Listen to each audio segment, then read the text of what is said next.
Hello everyone, nice to see you again. In this series, we will learn how to write program in Python. Before learning about Python, first we need to know why we need to learn programming languages and where we can use Python in real world. First, in modern world, we are using different devices to do different works, and these devices are developed by some softwares, and that softwares are written by some programming languages. The devices can understand only machine language, but it's really hard for humans to understand. So we created some programming languages. They are high level languages. These high level languages are converted to low level languages, and they order the machines to do the work. Next, Python. Python is an interpreted high-level programming language. It's developed in 1991 by Judo van Rossum. And Python is older than Java. And Python is one of the easiest language for beginners to understand about programming languages. There are lots of modules that are developed by many people around the world every day, and it can be used in any operating systems like Windows, Linux, or Mac. And next, what is the uses of Python? Today, Python is used in many places like web development, game development, machine learning, artificial intelligence, data science, by desktop GUI, and many applications. You don't need any specific IDE or anything to write the Python code. You can simply write it in the notepad and make sure the extension is py, and this indicates that this is a Python file and Python is needed to execute this file.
we will see how to use variables in Python.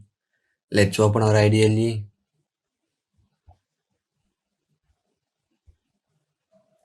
Variables are like containers used to store the values of any type. The values may be numbers or alphabets or sometimes the alphanumerics or the symbols, anything we can store in a variable. For example, just now I'm saving the value of 5 in variable A. Let's print the value of A. Here you can see that now I'm adding an addition by using some values. Here you can see value of A is 5 and plus 4 is 9, and we can create a new variable and assign a value,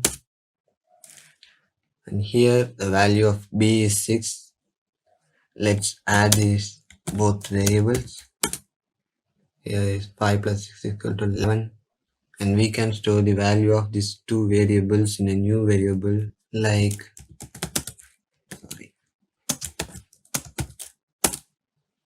the value of C is 11.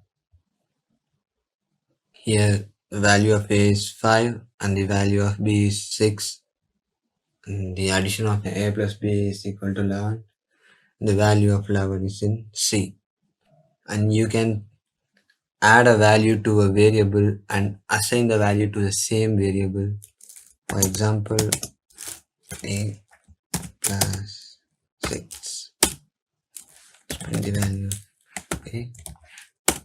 Here you can see that at previous the value of A is 5, and now I am adding 6 to that, and the value becomes 11, and the value of 11 is assigned to the same variable A.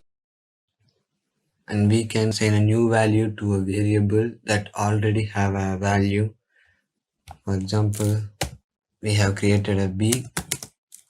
At previous the value of B is 6. Now I am storing the value of 3 in B. Here it works. The value of B is 3. It removed the value of 6 and assigned the value of 3. And we can also swap the values of A and B with a single line. But in other languages like C or C++ and any other languages, you need at least 3 or 4 lines of code. Here it works. Let's print the value of A 3 and the value of B is 11. Here the value of A is 11 and the value of B is 3, but now the value is swapped. So now the value of B is assigned to A and the value of A is assigned to B. Here the value of A is 3, value of B is 11. Not only the numbers, you can also assign the alphabets to a variable like let's D is equal to, okay, let's print the value of D. Here it works. The value of D is RK. You can assign the numbers or alphabets and sometimes the alphanumerics, the combination of both alphabets and numbers. And you can add the two variables. Now we can create E is equal to world. Let's print the value of E. Here you can see the value of D is RK and E is world. Let's add the both values, D plus D, RK world. Here I added the two variables of same type. Now I am going to do multiplication, D star 3. The value of D is RK and I am multiplying it by 3. Let's see it. Here you can see the RK is printed 3 times. And you can also slice the string in the variable, like here you see that the value of E is world, it means 5 characters, and while you came into the programming languages, you need to start the first character as 0. It means here it's 0, 1, 2, 3, 4. It means 5 characters from 0 to 4. You can see that E of 0 is equal to W. If you need to print the W and O, you can use E of 0, 2. This value indicates where output need to be stored, and this value will not display the current value of it, but it displays till the previous number.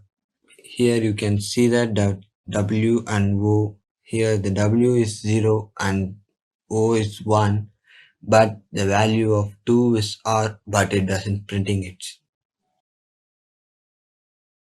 In Python, tuple is a collection of data which is ordered and unchangeable. Yes, once we created a tuple, we can't change the value in it. Let's see what is tuple with some example. Let's open our IDE. Example 1 as variable. Here I am going to enter multiple values for one variable. The first one is C, next C++, Java and Python. Here you can see here 4 values for only one variable. These values are surrounded by these brackets. In Python, the brackets are called as parentheses. So let's click enter. Yes, it's accepted. Let's print the value. Here you can see that C, C++, Java and Python. Let's see what is the type of the variable. Type of example 1. Here class tuple. This variable belongs to tuple. Let's create another variable by using numbers. 3, 7, 2, 9. In example 1 I used strings, in example 2 numbers. You can also use the numbers and characters at the same time. Example sand, water, land.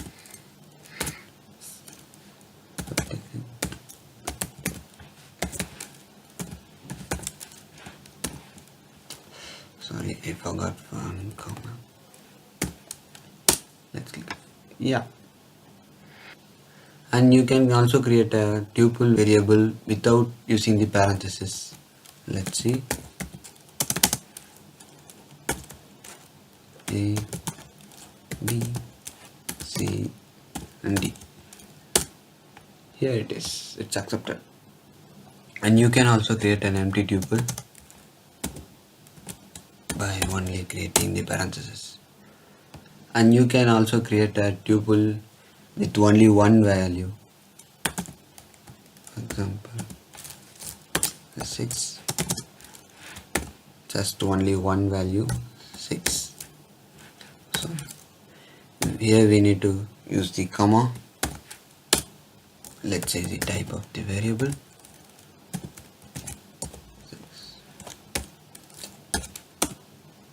In previous video of variable we see about indexing the value.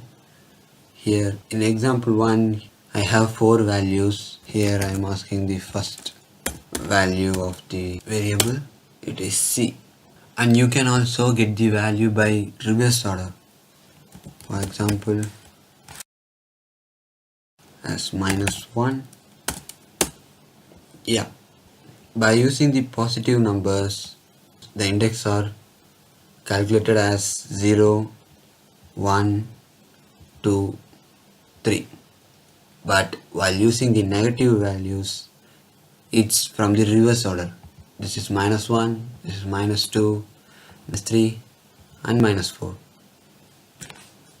Let's try if we can change the value of tuple variable. Now I am trying to change the value of 0 from C to Ruby. Let's try it. Oh, we can't change the value. Tuple object does not support item assignments. Once we created, we can't change the values. Here you can see that there are 4 values 0, 1, 2, 3, but there is no index value 4. Let's try to add the Ruby in index value of 4.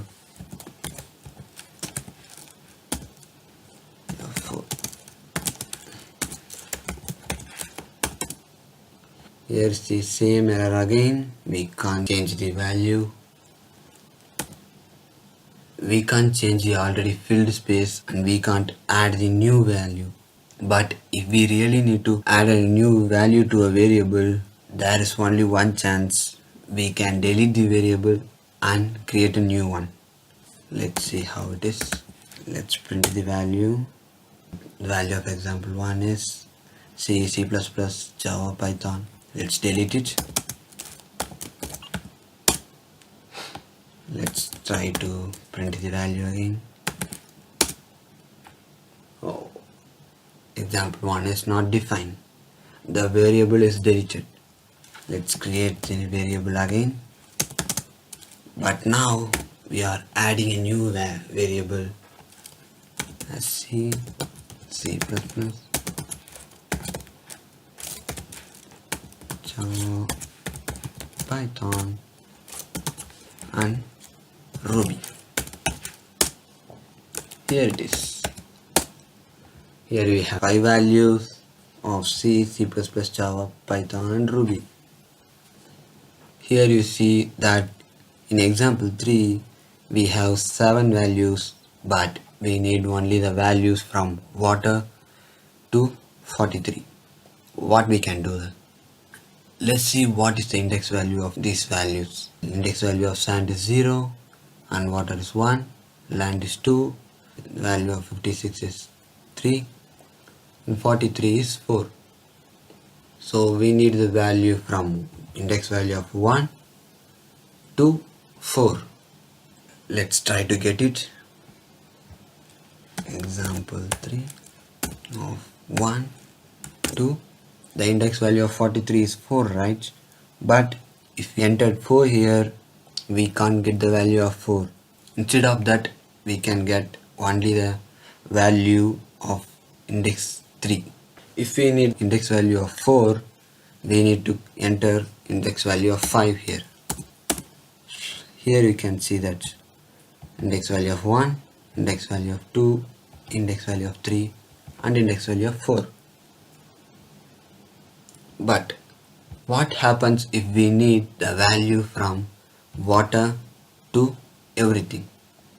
Simply we can use the same method but without using only one value. Is we don't need to denote the value that is n value. Leave it as blank and click. Here we get the value from water to until the end. Now what can we do if we need a value of 2 variables? The same thing that we did in the previous video is adding the 2 variables and assigning it in a new variable. Here in example 2 we used only numbers, and in example 4 we used only alphabets or string. Let's add these 2 in a new variable. Example 7. Let's add example 2 plus example 4. Here we got. Let's print the value of example 7. Here we got the integer values and strings. Here the variable of integer value is returned first, so we get the value of integer at first. If we entered example 4 plus example 2, these characters are in front and these numbers are at back. Now let's find a value in a tuple. For example, now I need to find the value of 5 in a tuple that contains the values of 4, 9 and 5 and 0. Let's click enter. Yes, the value of 5 is in this tuple. So we got true. Let's find the value of a variable.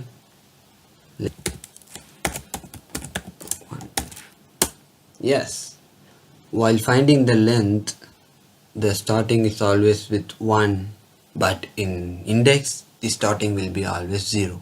So don't confuse these things.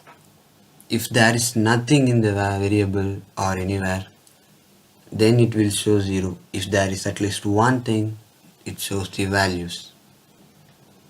Let's find the minimum and maximum.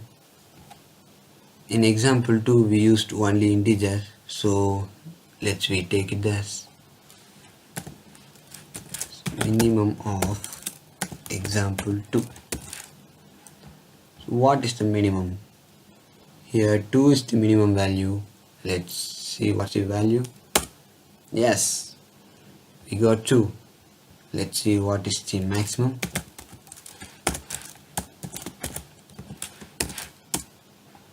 It's 9. Yeah, the maximum value of this tuple is 9. But what can we do if we need a count of a value that repeated again and again in a tuple? Let's create a variable like that. Example age.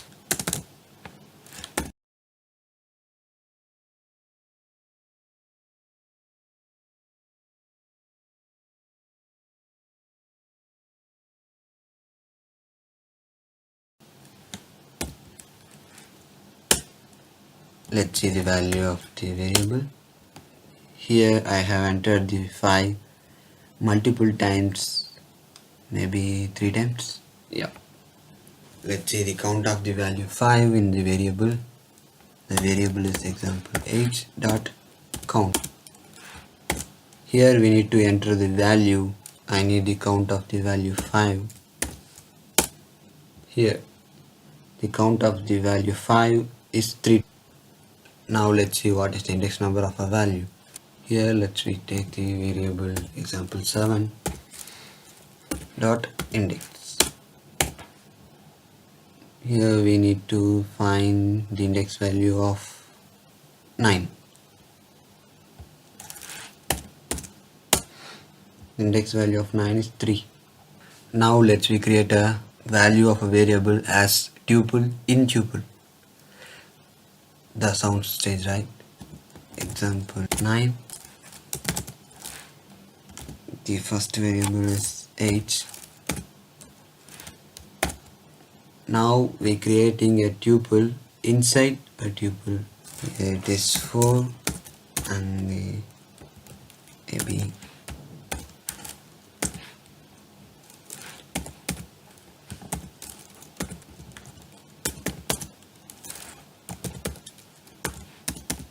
yeah. Let's click enter. Let's see what is the length of this variable. Of 9. Here it is 3. Means 1. The whole tuple is taken as 1 and this is taken as 1. So 1, 2 and 3. Let's get the value of index number 0. Here the index value of 0 is 8. Let's see index value of 1.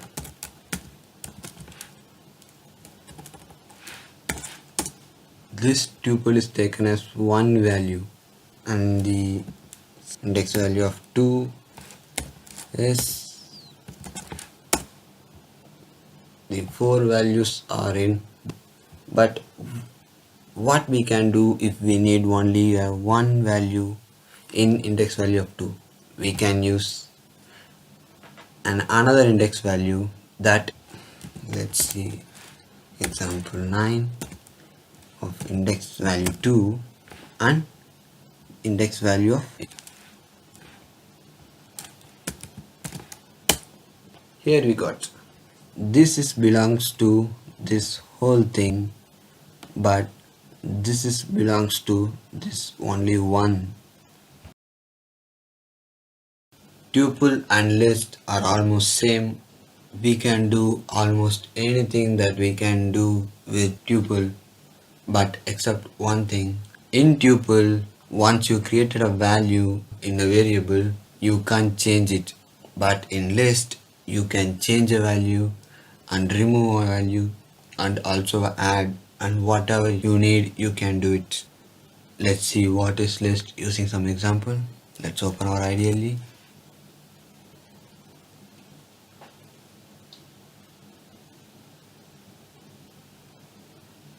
Let's create a variable to assign list values. A, B, C, and E, F, G.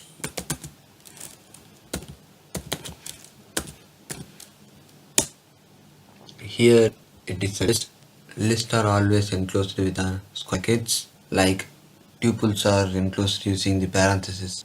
In the example 1, 3 values ABC, EFG and IJK. Let's display the value. Here we got it. In tuple, by using the index value, we fetched only the value that we need, and we can also do it in the list. Sample 1 of value 2. Here you can see index number of 2 is IJK. Let's try to change the value, like example 1 of 2 is equal to something like XYZ. It's accepted. Let's try to display the value. Yes, here you can see that the index number of 0 of example 1 is as the same, and index number of 1 is also same. But before changing the value of index 2, the value is IJK. But after we try to assign XYZ to index number 2, the value has been changed. This shows that if you need to change a value in a list, you can do it. Let's try to add the value in the list. First, we need to write the variable dot append.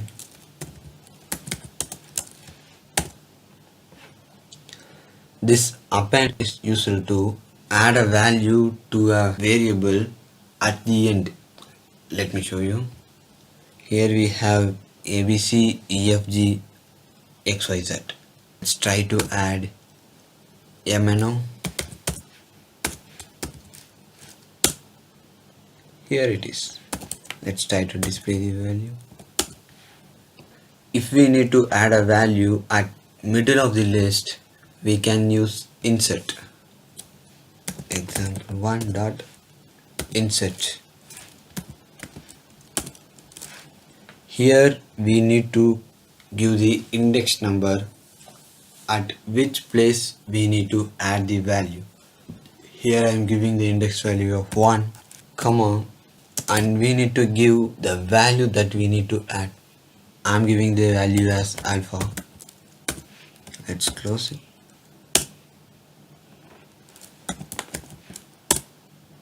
Here you can see that index number of 0 is ABC, but index number of 1 is changed to alpha, and EFG is moved to index value 2, and XY is as 3. If we need to empty the value in a list variable, we can use the clear. We no need to give any value in the parentheses. Let's display the value. The list is empty. Let's create another variable as apple, banana, cat and duck. If we need to remove a particular value, we can use remove to remove a value. Dot Here we need to give what value we need to remove. Here I am removing cat. Let's display the value. Yes, cat is removed. In tuple we have deleted a variable. Let's do it again here.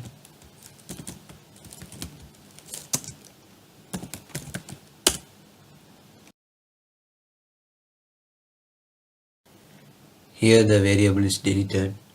If we need to delete a particular value, we can also use the same method. Let me show you. Let's give the index number. Here's 1. Let's display it.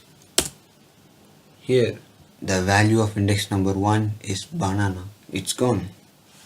In list we can arrange the values in the list in an order. Let's create a new variable with only numbers.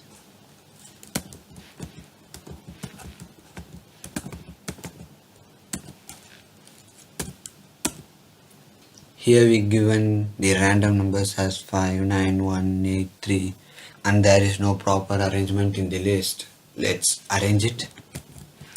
Dot sort. This will arrange the values from lower to bigger, like ascending order. Let's display it again. Yes. 1, 2, 3, 5, 6, 7, 8, 9. And if we need to remove a value at end of the list, we can use the pop function. Let's enter the variable again and use the pop.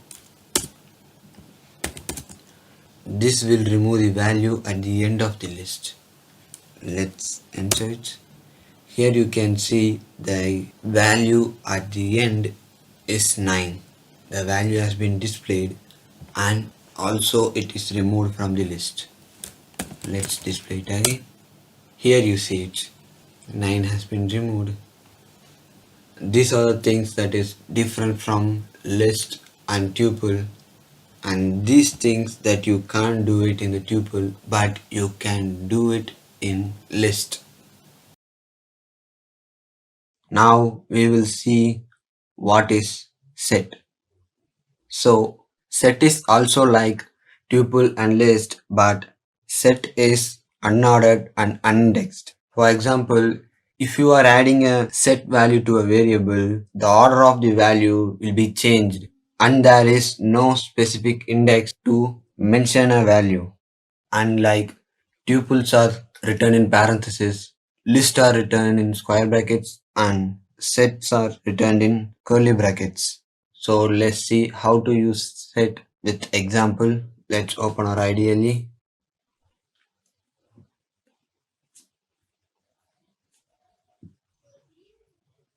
Let's create a variable. Usually the set values are within the curly braces. This indicates that the value belongs to sets. Let's open the curly braces and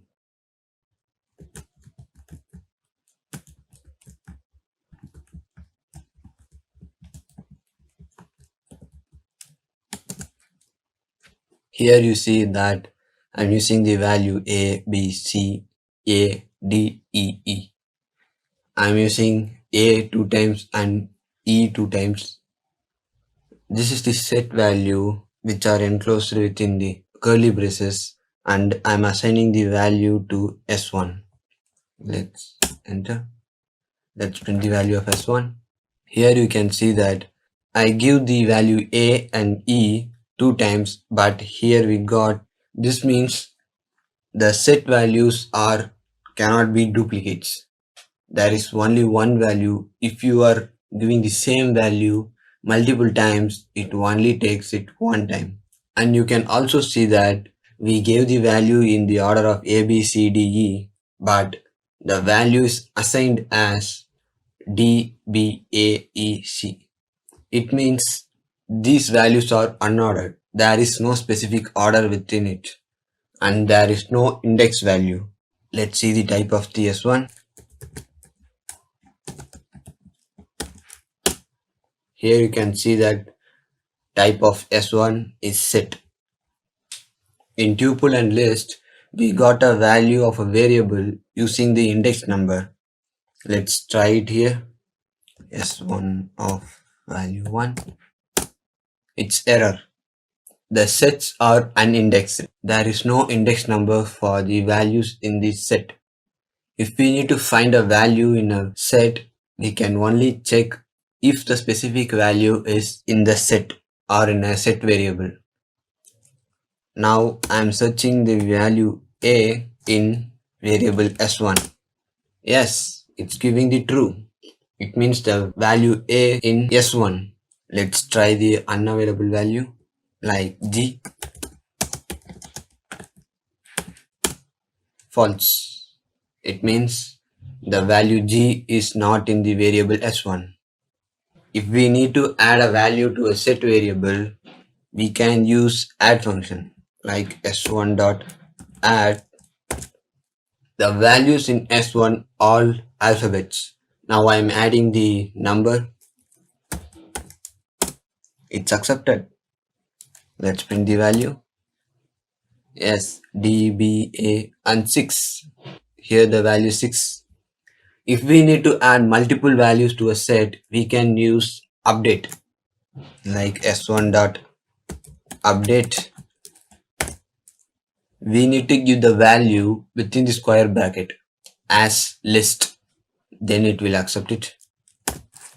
Age.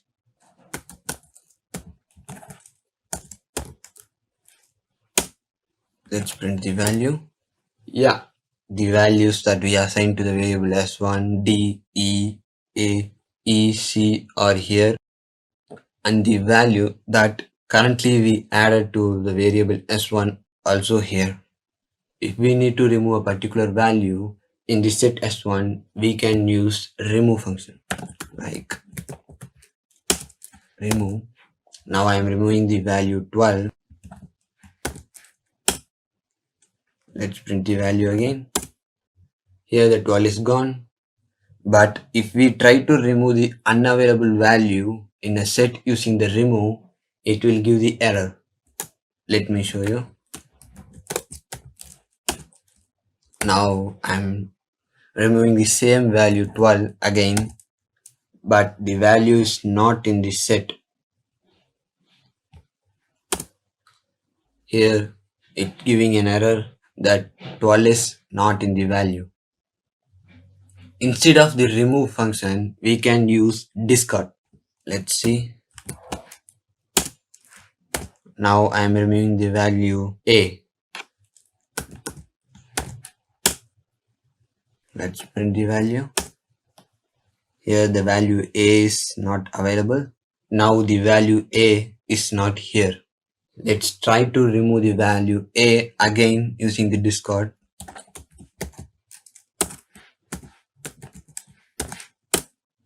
Now it doesn't giving any error to us. So instead of using the remove, we can use discard to remove a value in a variable. Now let me create a new variable.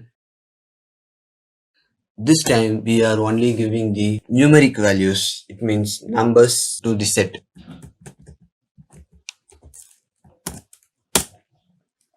Let's print the value. Here it is 9257, but the value we given is 5729. The order has been changed. In list and tuple, if we need to merge the values to variable, we use addition symbol. Instead of that, we can use a function called union. Now s3 is equal to s1 dot union of s2. Now what happened means the values in both s1 and s2 are merged and the values are assigned to the variable s3. Let's print the value in s3. Here you can see that these are the values in s1 and these are the values in s2. Now both values are merged and assigned to s3. Now I'm adding two values to the variable s2, the values are b and d. Now the value of s2 is d to b 7, 9 and b. If we need to find what is the difference between the variable s1 and s2, to find this difference there is a function called difference. Here I am typing s1 dot difference of s2.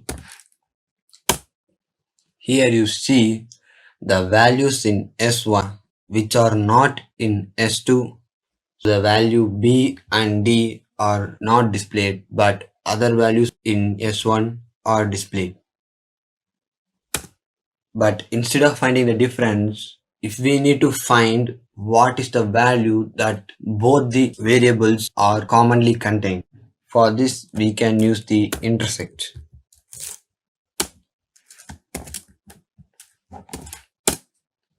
Here you see the value b and d are common in s1 and s2.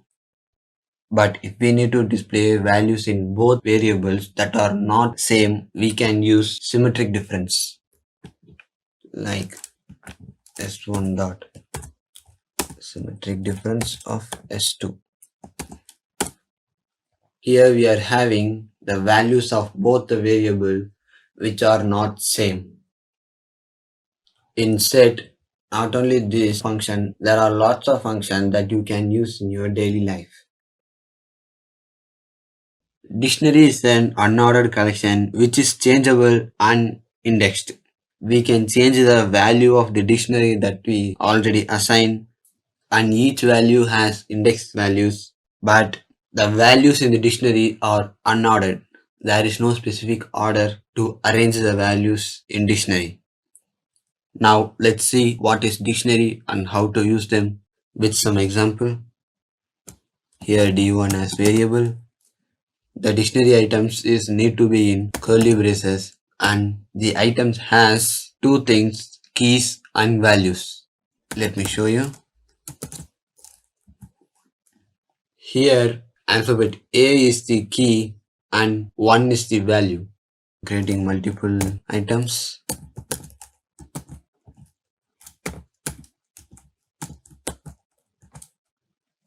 Here we have three keys A, B and C, and each keys have its own value 1, 3.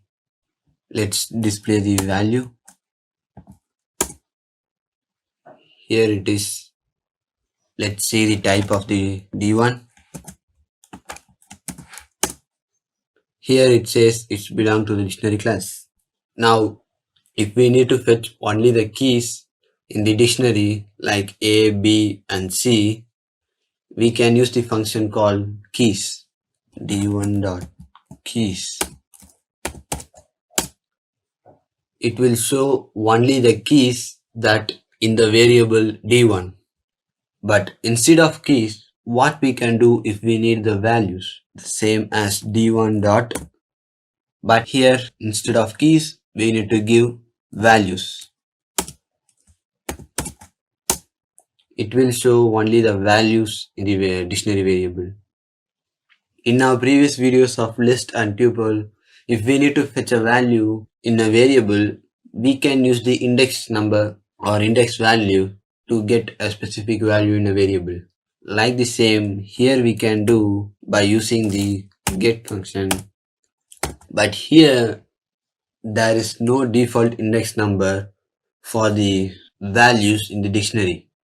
Instead of that, the keys that given to a specific value is known as index values. If we need to fetch a value, we can use keys to do it. Like now I need to get a value 3. The index value of 3 is C. Here I get the value of 3. Instead of using the get function, we can directly fetch a value using the keys like D1. Here we need to enter the key. I am giving B. Here it gives the value of 2. And if we need to add an item in the dictionary variable, we can easily do it by simply giving the variable name. In square brackets, we need to enter the key that we are going to specify for the value. Here I am already given A, B, C. Now I am going to give D as the key. And now I am assigning the value 4 to D. Let's print the value. Yes, we have it. Here the item D is added to the dictionary variable. But if we need to change a value in an item that we already given, we can easily do it. Same like giving the variable name. In square brackets, we need to specify the key. Now I am using the key C. Instead of 3, I need to change the value as 6. Giving the value 6. Let's print the value. Yep. The value of C is changed to 6. But what can we do if we need to remove a particular item from a dictionary? Let's try it. D1 dots. Here we need to use the pop function. In list and set, we use the pop function to remove a value which is at the end. But here we can use the pop to remove any value in the dictionary. Now I am trying to remove value B. Here the value of B is 2 is printed. The value of B is gone. But if we need to remove a value which is at the end, we can use the pop item to remove the value. D1 dot pop item. We don't need to give any value in it. Here D4 is the value at the end of the dictionary. Instead of creating the dictionary variables like this, we can create it in different method like D2 equals dict. The value that we are giving in this function will be changed into dictionary items. Let's give some dictionary items. Here we need to return the items in the square brackets. Name is the key and rock coder is the value. We need to specify comma to separate two items. Let's create another item. The owner of the channel is okay. That's it. Let's try it. It's accepted. Let's try to display the value. Yeah, let's try to find the type of the D2.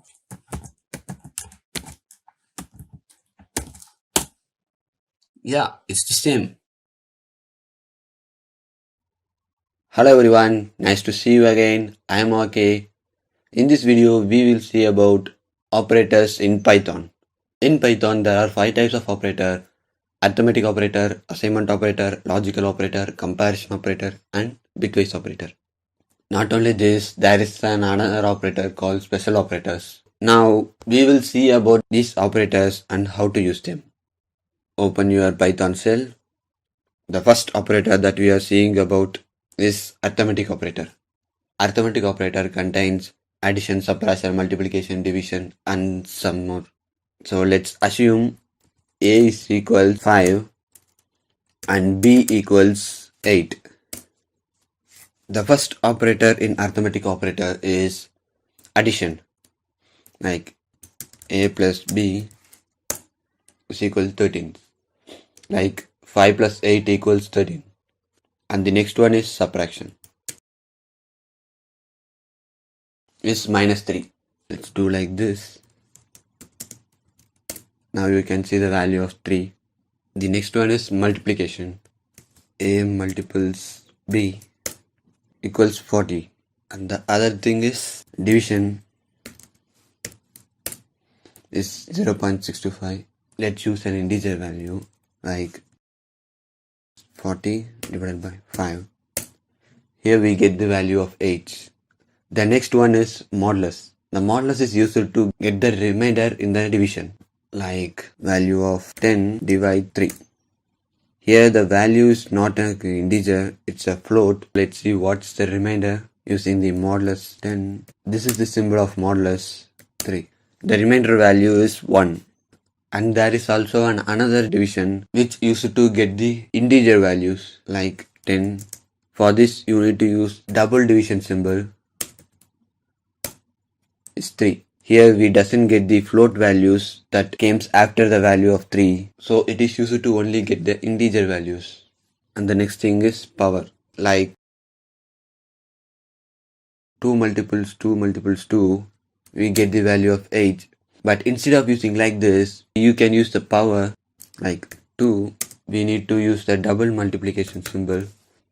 Here we have 3 2's, so if we use the value 3, we get the exact same value.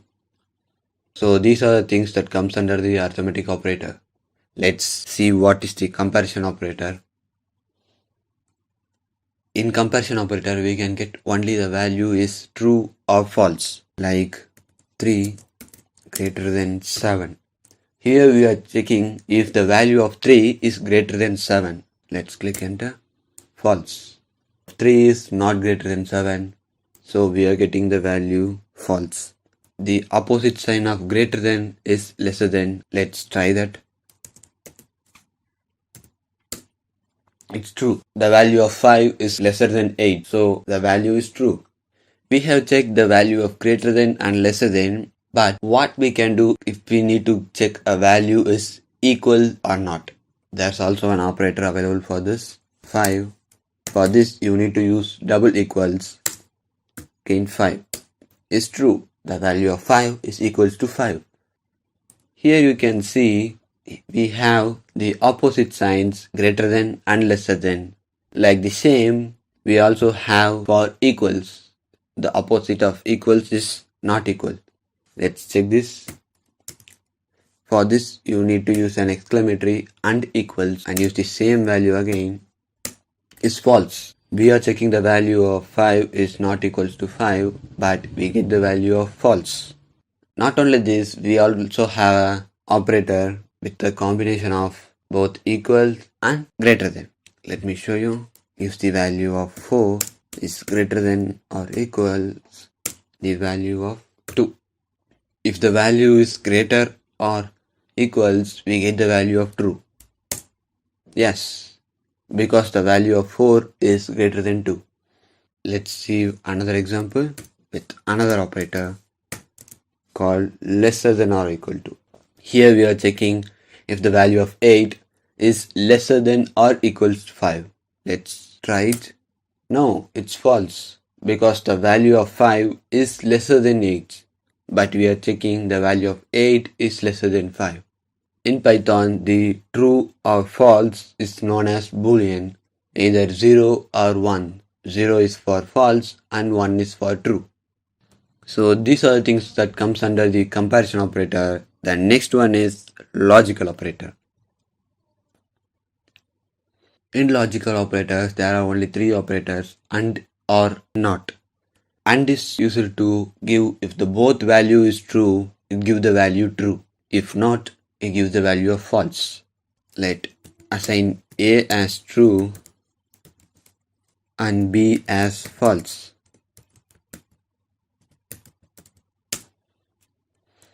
A and B.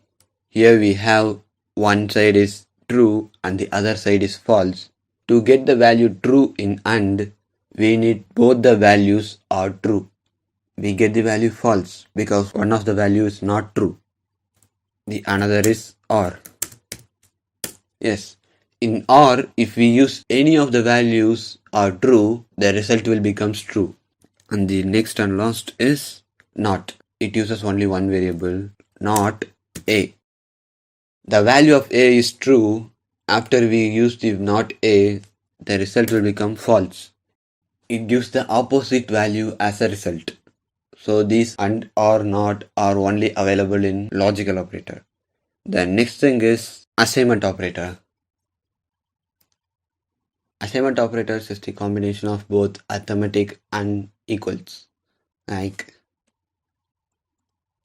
now I am assigning a value to a variable. Here I am just using equals to assign the value 5 to the variable A. The value of A is 5. But if I combine the arithmetic operators, to the equals, it will be assignment operator. Like I'm using the same variable a plus equals 2. Now what happens means I am asking to add the number 2 to the variable a and assign the result to the same variable. Now you see the value of a is 7. This is the short form of adding a value to a variable and assigning the value to the same variable. A equals a plus 2. This is the expandable form of this a plus equals 2. Now the result will be 9. The both are same.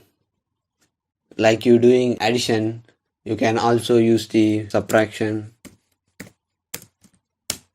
The value of a will be 6. It minuses 3 from 9. Like addition and subtraction, you can also use the multiplication. The result will become 12. And next is division. The value is 4. Like addition, subtraction, multiplication and division, you can also use modulus power. So that's it with assignment operator. Next one is bitwise operator. The bitwise operator is fully based on binary values. It made calculations as bit by bit, so it get the name as bitwise operator. If you need to know the result of the value, you need to know about the binary digits. I am using two numbers 10 and 4. Here binary digit of 10 is 1010 and the binary value of 4 is 100. Like you learnt in logical operator about and or not, we are using the same thing here but as a symbol. The symbol of and is ampersand or is parallel symbol, and for not tilde symbol. And the extra thing that you doesn't learn in logical operator is XOR. Symbol is like upward arrow. In AND, if both the values are 1, the result will become 1. Here you can see that the AND value of 0 and 0 is 0. And 0, 1 is also 0. And 1, 0 is also 0. And 1, 1 is 1. It means if both the values are true, the result will become true. If any one of the values is false, the result will become false. Let's see with some example. 10 and 4. Here the result becomes 0 because no values are same here. Here you can see the value of 0 and 0 and 1, 0, 0, 1 and 1. Here is 0 but it doesn't show the value. And the next thing is OR. Here we get value 14. Here you can see that the OR value of 0 and 0 is 0 and 0, 1 becomes 1 because one of the value is 1. And the next thing is 1, 0 is 1. The same thing here, one value is true. And the next one, 1, 1. And the value becomes 1 because both of the value is also true. The binary digit of 10 is 0, 0, 0, 0 and 1, 0, 1, 0. Here the value 1 is in two places at 2 and 8. Value of 2 plus 8 is 10. So the result becomes 10. And the value of 4 is 0, 0, 0, 0, 0, 1, 0, 0. Here the number 1 is in the value 4. So the result is 4. 3 places has the value 1. All the values are added and the result value will be 14. And the next one is not. If the value is true, the value becomes false. Like tilde of 10 is minus 11. Let's print the value in the binary format. And the next one is XOR. Like 10 4 is 14. Here you see that the XOR value of 0 and 0 becomes 1 because both the values are same.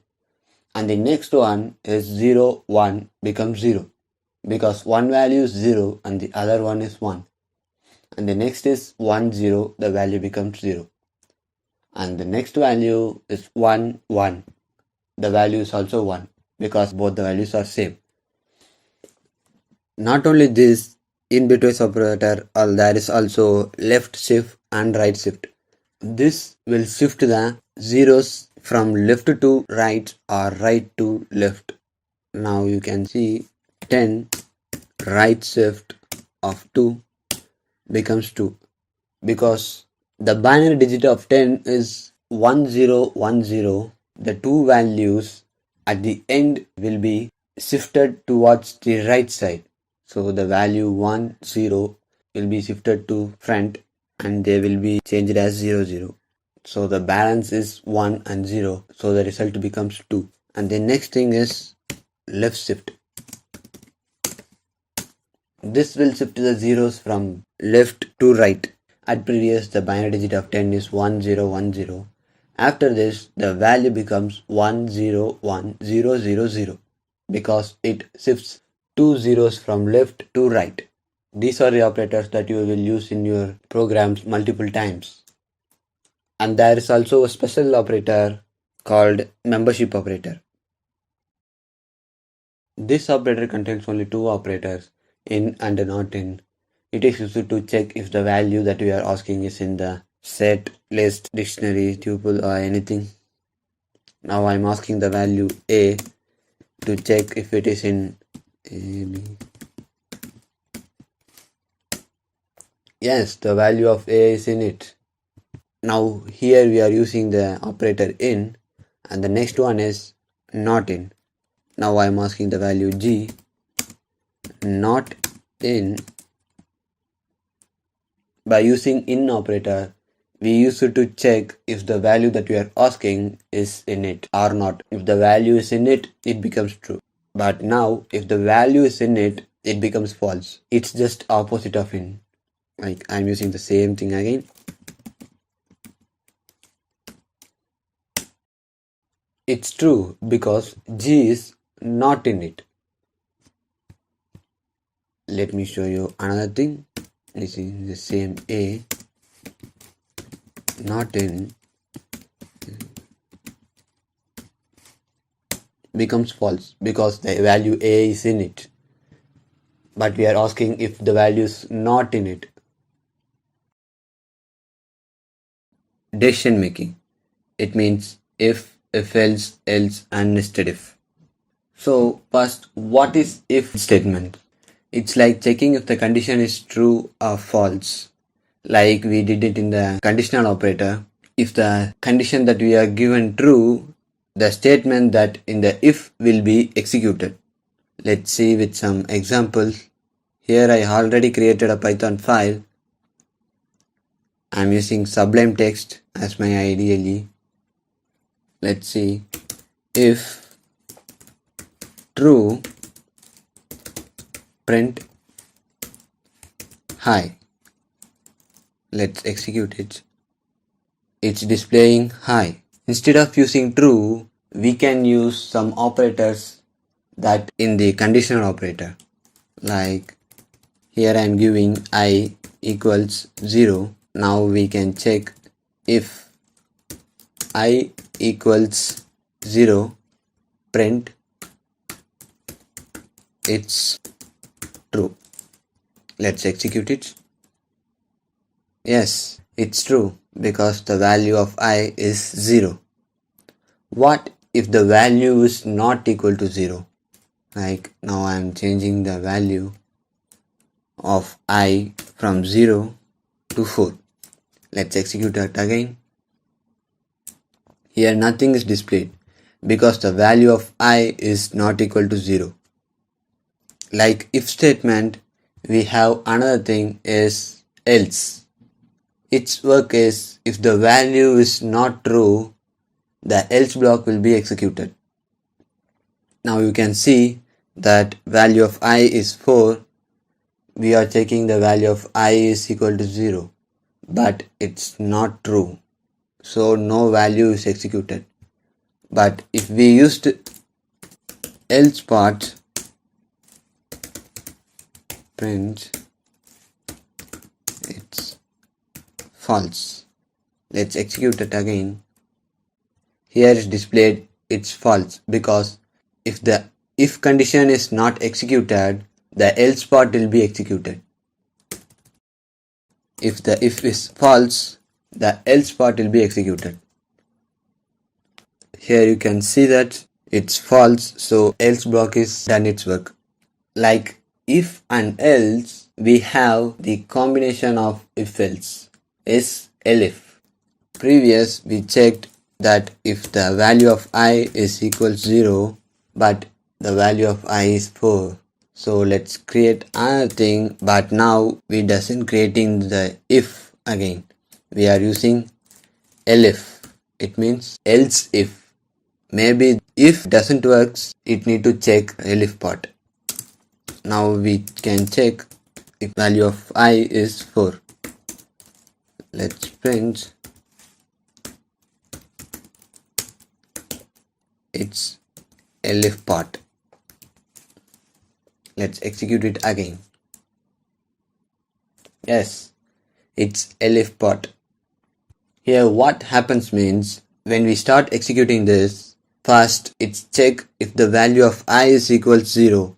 If it's not, it will go to the Elif part and checks if the value of I equals 4. Here the value of I is 4, so it's true.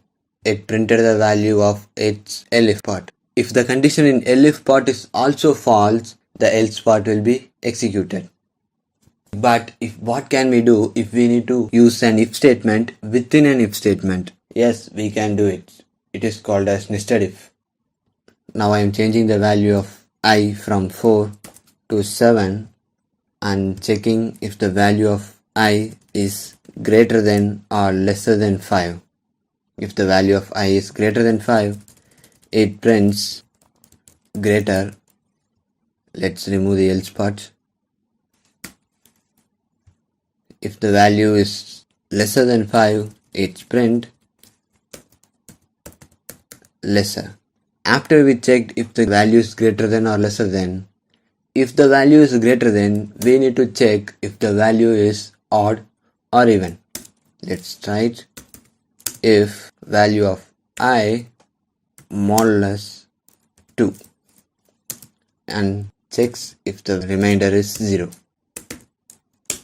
If the remainder is 0, it need to print even. But if the remainder is not 0, it need to print odd. Let's run it again. Yes, we got it, greater and odd. Loops are basically used to execute the same command again and again until it stops. In Python there are two loops, for loop and while loop. Let's see about both of the loops with some examples. I am opening my IDE.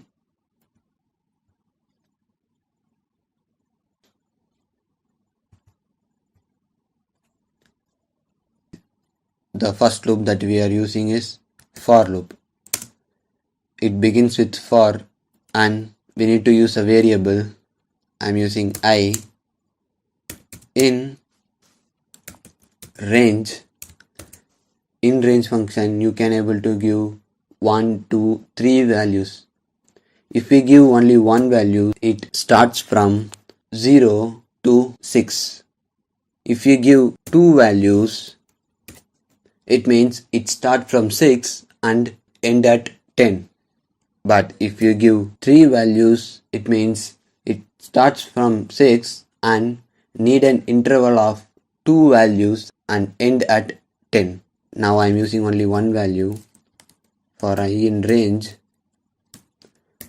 print I. Let's execute this. Here you can see the range function starts from 0 and ends at 6. Here the value of 6 is not displaying. It displays only till the previous value. Here the I variable gets each value from the range function and prints the value that currently assigned to it. Let's use two values. Ending is 15. Let's print it again. Here the output is starting from 6 and ending at 14. It displays the values between 6 and until the previous value of 15. Let's use 3 values. I'm using 2 here. Let's print it again. Here you see the starting value is 6 and it incrementing the value by 2. Like 6 plus 2 is 8 and 8 plus 2 is equal to 10 and 10 plus 2 12, 12 plus 2 14. And the 14 plus 2 is 16. It becomes greater than 15. So the value of 16 is not printed. Instead of range, we can fetch each values from a list. I will show you. Here I am using a value li. In the value li, I am assigning the first one is a, and the second one is b, and third one is c, and fourth one is d. Here the value of li is a, b, c, d. Now I fetches each value from li and prints here. Let's run it. Here you can see it fetches each value from the list and displays one by one. We can also bring the same output in another method using range of length of list. Here li, we need to use the square brackets. Okay, let's run it again. Here it displays the same output but by using different method. Here the value of li is a, b, c, d. It means 4 value. The index value starts from 0 and ends at 3. Index value of d is 3. Here we are asking what is the length of li. The length of li is 4. It means the index value is 3. So it automatically assigns range of 3. The value of I fetches each value from 0, 1, 2, 3. And fetching each values at first loop, the value of I is 0. And here list of 0 is A. And the next loop, the value of I becomes 1. And it will print list of 1. It means B. The loop will continue until it prints all the value. This is for loop. And like in if statement, we also have else in loops also. Let's use the else. Else print all the values are printed. Let's run it.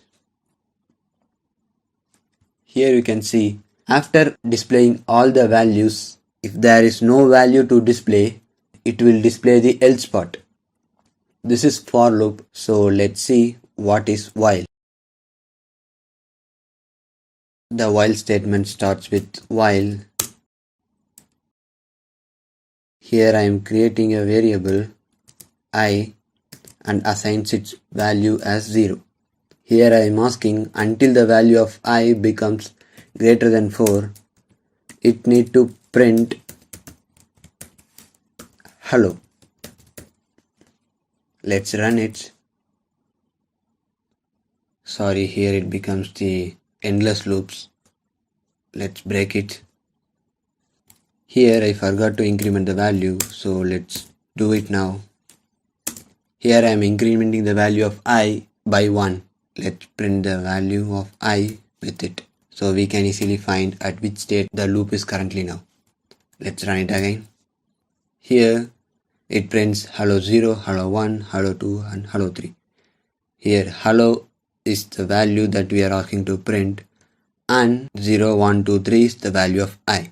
Here at first we are assigning the value of I as 0 and it increments, and here the value of I is 0, so it's less than 4. It comes into the loop and print hello and its value. And here the value of I increments by 1, so it increments from 0 to 1. It go against here and now the value of I is 1 and it is lesser than 4. So it enters the loops again and prints hello and the value of I is 1. Here it prints. Finally the value of I becomes 3 and it prints hello and its value. And here the value of I is incremented from 3 to 4 and it checks again the value of I. Now the value of I is 4. Now it equals the value of 4. So the loop breaks. This is the same condition that follows in for loop.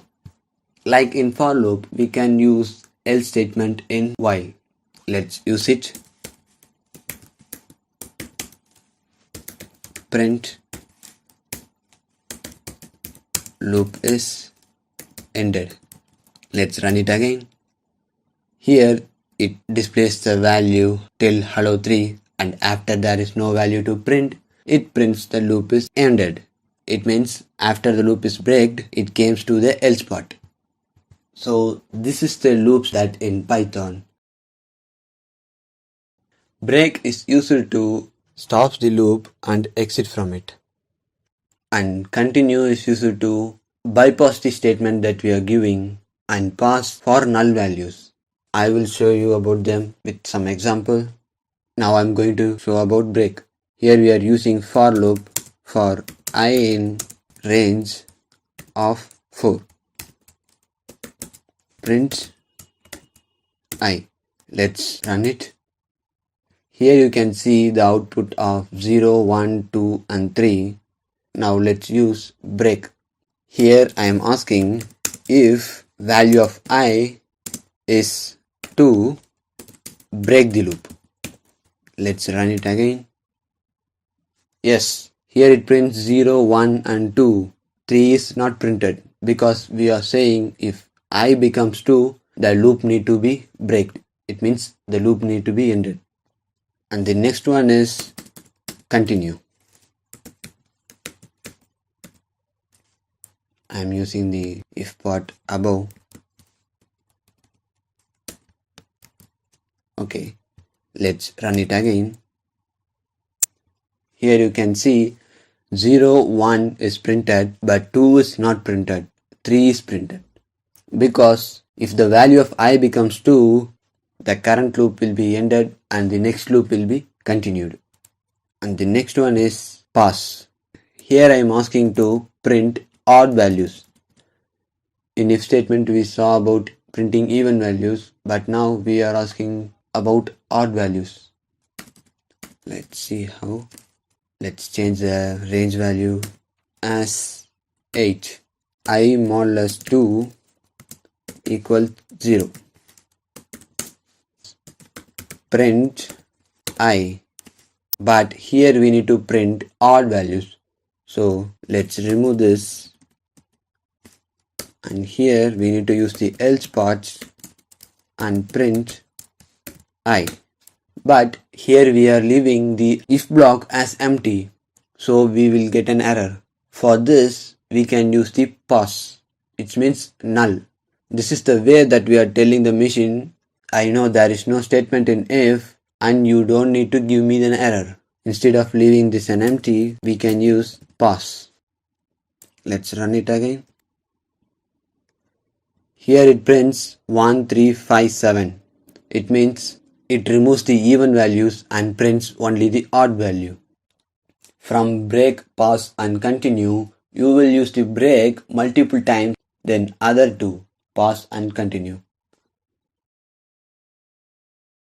Function is used to separate large number of lines of code into parts. And you can also use the same statements again. Let's write simple function program. The data type to create function is def. And you need to write the function name and use the parenthesis. Def denotes this is the function and this is the name of the function. Let's write some statements. Print rock print coder. Let's run it. Here the program is executed but we doesn't get any value because we doesn't call the function. We just describe the function but we doesn't use it anywhere. To call it we need to use the function name. Let's run it again. Here it prints the statements that within the function. Let's use some different statements.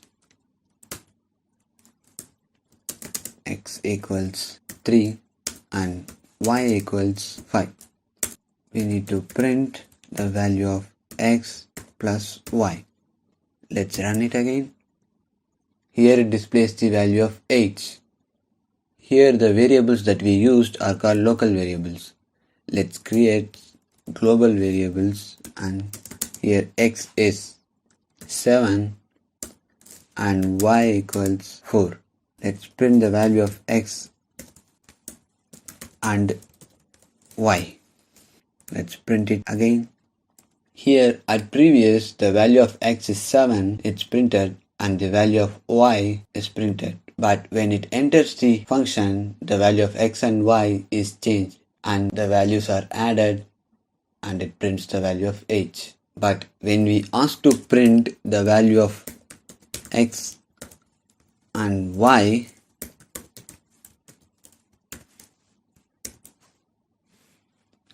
it prints the previous value, that the value belongs to the global variables. These are the local variables that only change within the function, but the global variables are not changed. Let's remove these things. Instead of giving the values like this, we can give in the parenthesis as an argument. Here the value of x is 3 and the value of y is 5. Let's run it. Here the value of 8 is displayed, but we can change the values. Like if I enter different values as an argument in ABC, the value will be changed. Here the first argument is x, so the first argument that we are assigning will be used by x, and next argument is 7. Let's print it again. Here the value of x, y has been changed. Here 3 is used by x and 7 is used by y. If we don't need to use the values here, you can remove it. It displays the same output that chosen from here. Not only this, you can use a function within a function. Like, let's remove this. Here I am using def function abc and argument as x, and a new function called xyz and the parameter as y. Let's print the value of x and print the value of y. Here we need to return the value of x plus y, and now we need to return the value of xyz. xyz is the function. Let's create a new variable as value, and I am using the function here to assign a value to the argument x. The function that I am using is abc of the value of x is 4, and I need to print value. Here we need to give the value of y. The value of y is 9. Let's run it. Here you can see it prints the value of x as 4 and the value of y as 9, and returns the value x plus y as 13.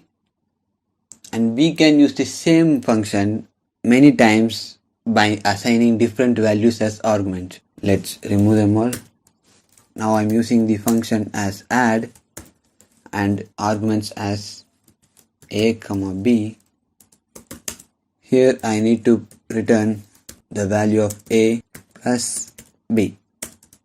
Now I'm creating the variable as a1 and calling the function add, and now the value of ab is 3 and 4. Now I need to print the value of a1. Next one, a2 equals add, and the another value is 7, 1, and print the value of a2.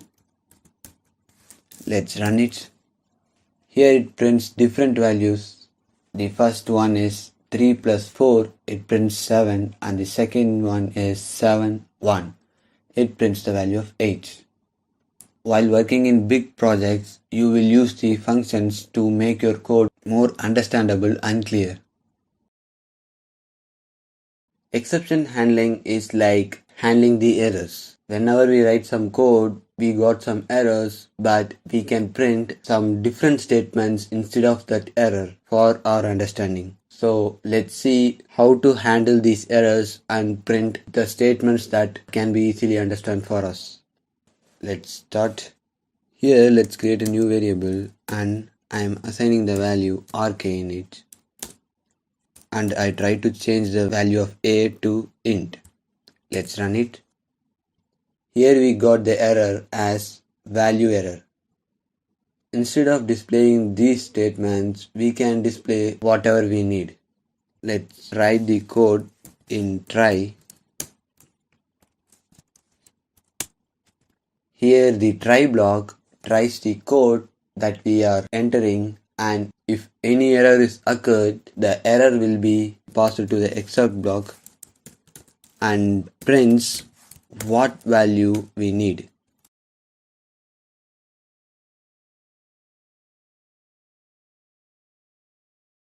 Here I am trying to display can't change value type. Let's try it again. Here we got the error, so error is passed to the except and it prints can't change the value type.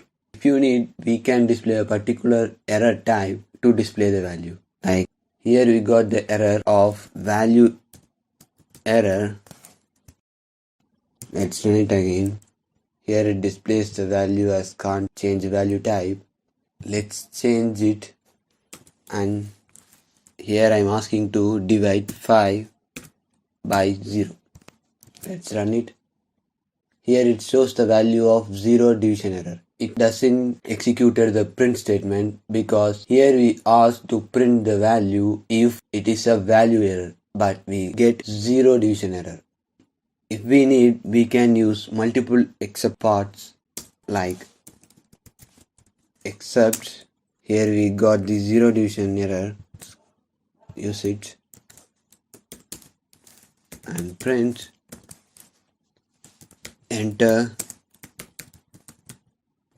different value. Let's run it. Here we got the output as enter different value because here 5 divided by 0 is an 0 division error, so the error is passed to the except 0 division error and it prints enter different value. Like using else part in the decision making and loops, we can also use the else part in the exception handling, like else print. Here I am entering two values, a equals 543 and b equals float of a. If no error is happened in the try block, then the else block will be executed. Let's print else if value changed from value of a to value of b. Let's run it. Here try block doesn't give any error, so the else block is executed. If try block shows any error, like here it gives the value error, so the value error exception is executed. So it shows can't change value type. Not only the try, except and else, we also have another block called finally. After the handling is completed, the finally block will be executed. Print everything is executed. Let's run it.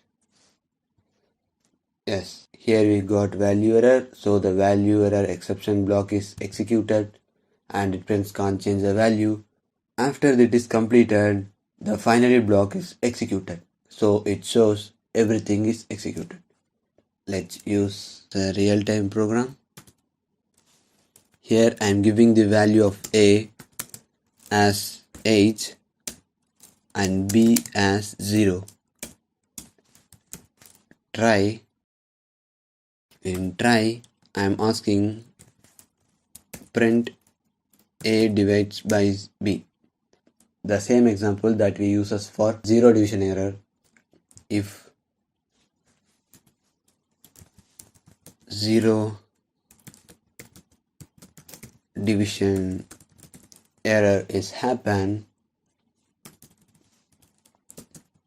changes the value of b from 0 to 4 and again print the value of a divides b.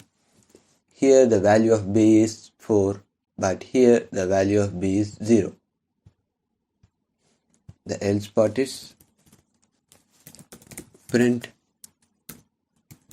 division value is, instead of printing the values like this, we can assign the values in a new variable like z equals a divides b, and here also I am changing the values.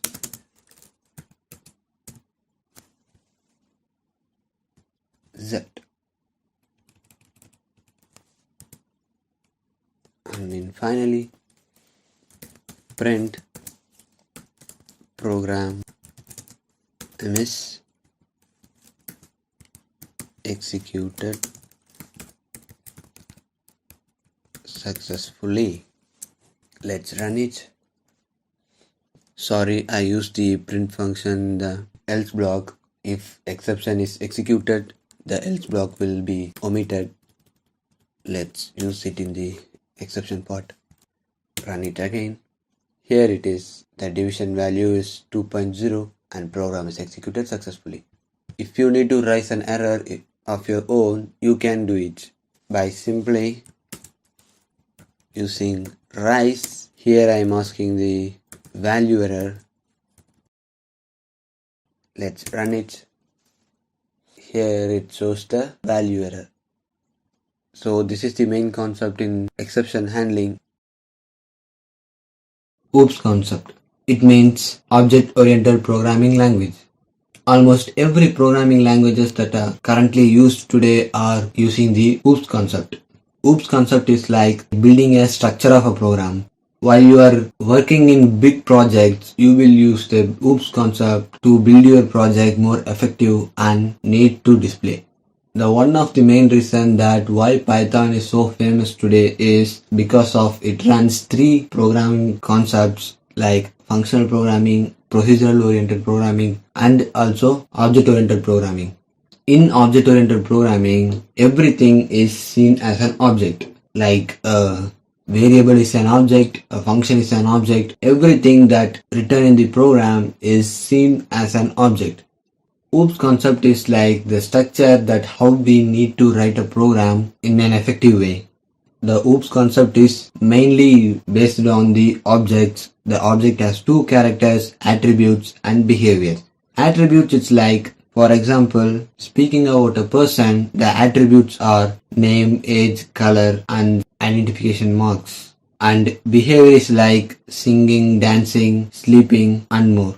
By using the OOPS concept in Python, we can also able to reuse the same code if we need to use it in another program. The OOPS concept contains class, object, inheritance, abstraction, encapsulation, and polymorphism. Class is like a blueprint. It is for how we need to create statements and functions. Here I am creating an empty class.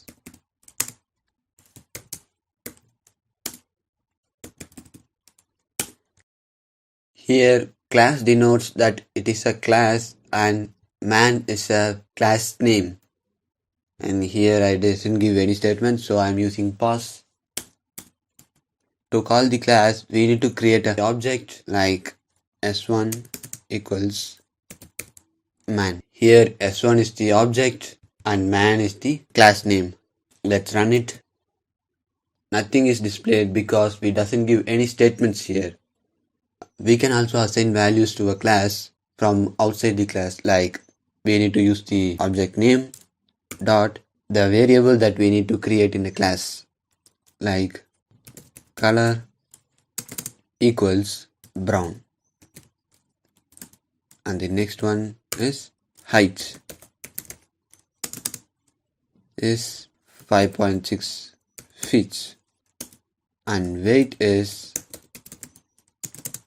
75 kg. Let's print the values. Print s1 dot color, s1 dot height, s1 dot weight. Let's run it again. Here the values are displayed. Brown 5.6 feet and 75 kgs. Let's remove the pass. And we can also give the values within a class. Let's remove the s1.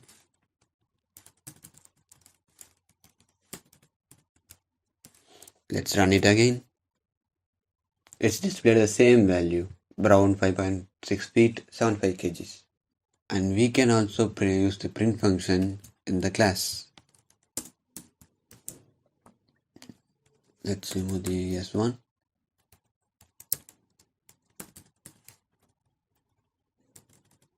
Let's run it again. Here it prints the same output. Let's remove these things from here. In class, we can also use the function that we learned in our previous video about functions. Let's create it. Def attrib. Let's use the same variable names. Color equals brown. Height equals 5.6 feet and weight equals 75 kg. Let's use the print color, height, weight. Let's run it. Here no value is printed because we only use the class name. We doesn't call the function in a class. Let's call it s1 dot attrib. Let's run it again. Here we got an error because to access a value of a function in a class, we need to use a self method like self dot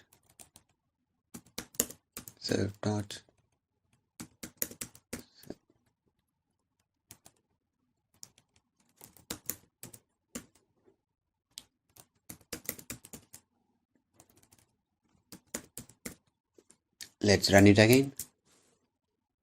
Here it displays the value. Instead of using a name like this, we can use init. While using init method, we don't need to call the function in a class. Let's run it. Here it displays the value. Like function, we can also assign a values by using arguments. Remove these values. Color, height, weight. We need to give these things in the parentheses. Color, height, and weight. Here the color is brown, height is 5.6 and weight is 75. Let's run it again. Here it gives the value. You can give the values here when you use only init method. If you use your own function name, you need to call it like we did in the previous method. For example, let's remove these things. s1 dot, let's change the name as attrib,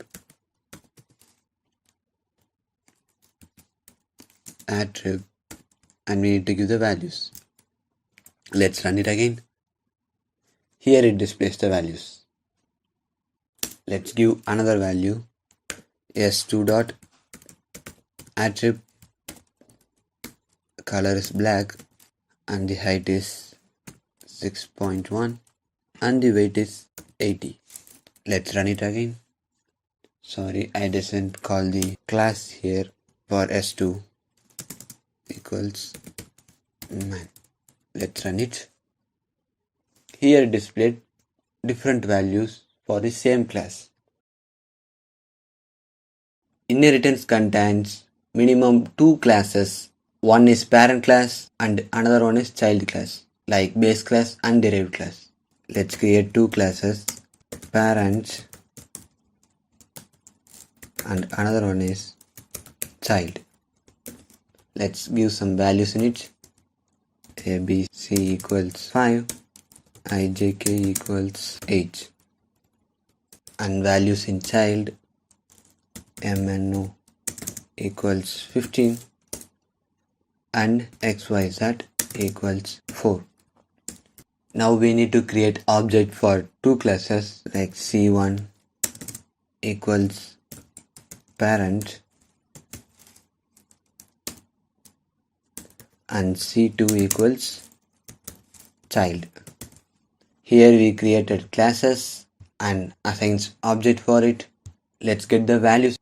Print C1 dot ABC.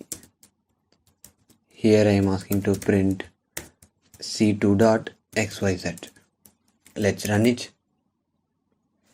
Here I got two values, ABC and XYZ.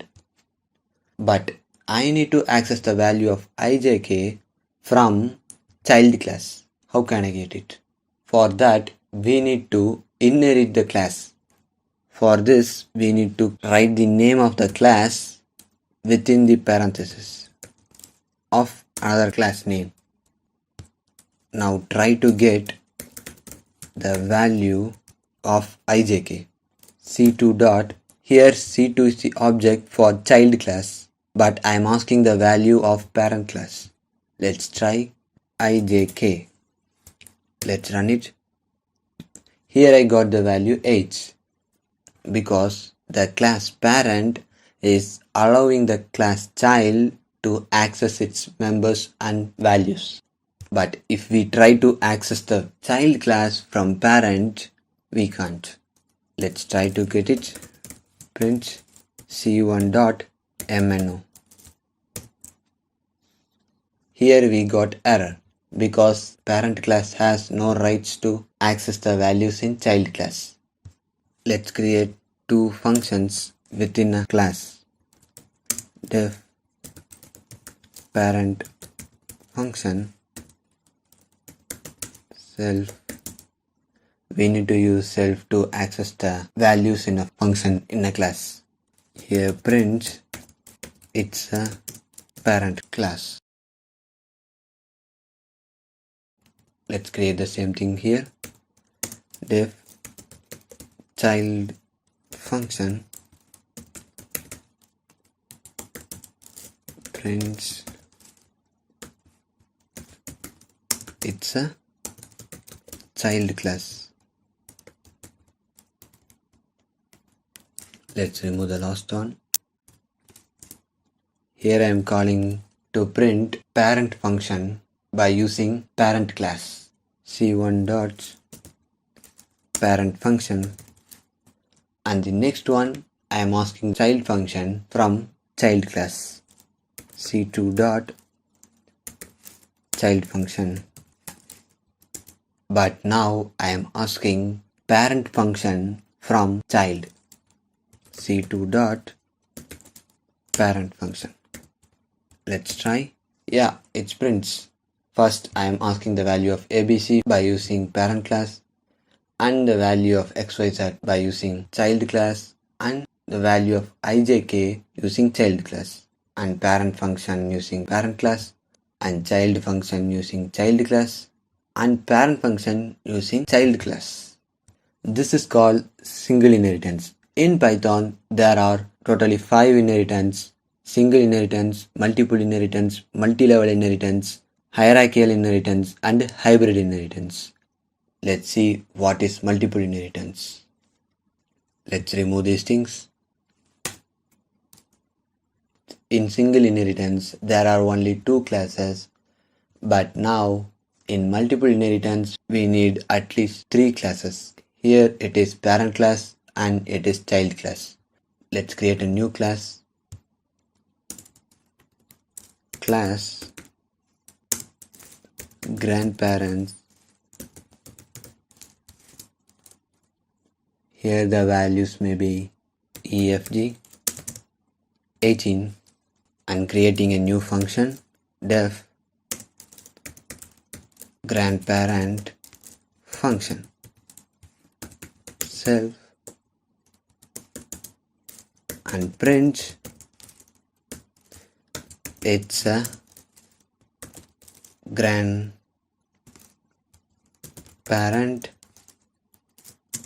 class. Here we have three classes. One is grandparent and the second one is parent and the third one is child. Now we are talking about multiple inheritance. Currently the child class has access to only one class. It is single inheritance. If it accesses two classes, it will be multiple inheritance. At now the child class has access to parent class and grandparent class. Let's try to call the values. C1 equals child. Let's try to call the function of the parent and grandparent class. C1 dot child function and C1 dot parent function and grandparents function. Let's run it. Yes, here we have access for child class and parent class and grandparent class. This is multiple inheritance, the single class that has access to multiple classes. Let's see what is multi-level inheritance. Both multiple and multi-level inheritance are nearly same, but there is only few difference. Is a single class has access to only one class, but the another class has access to another one class. Like let's remove grandparent access from child and give the access to parents. Grandparents. Now we can access both parent and grandparent by using child class. And at the same, we can access the grandparent from parent class. It means the child class has the access to both parent class and grandparent class. But the parent class has only the access for grandparent class. Let's create new object for parent class. C2 equals parent. C2 dot parent function and C2 dot grandparent function.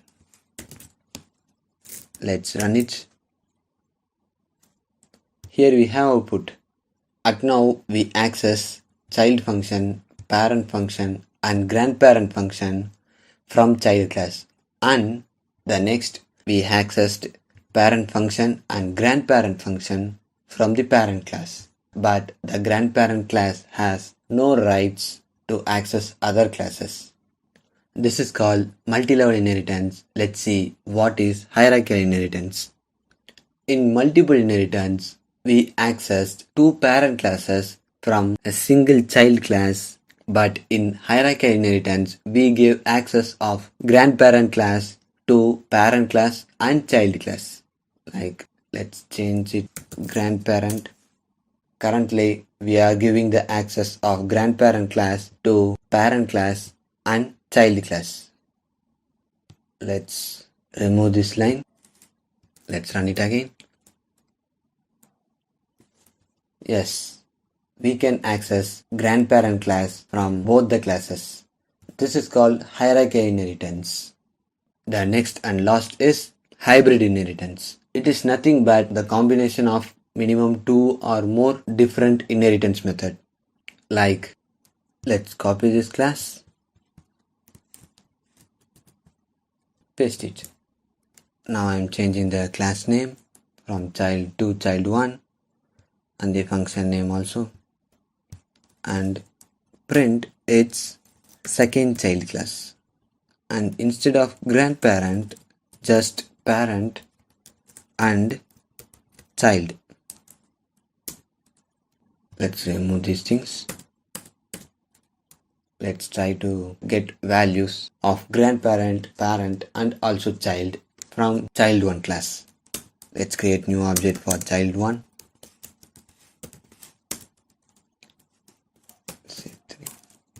C3 dot child1 function, C3 dot child function, C3 dot parent function and C3 dot grandparent function. Let's try to print it. Yes, we have the values. This child1 has access to all the classes.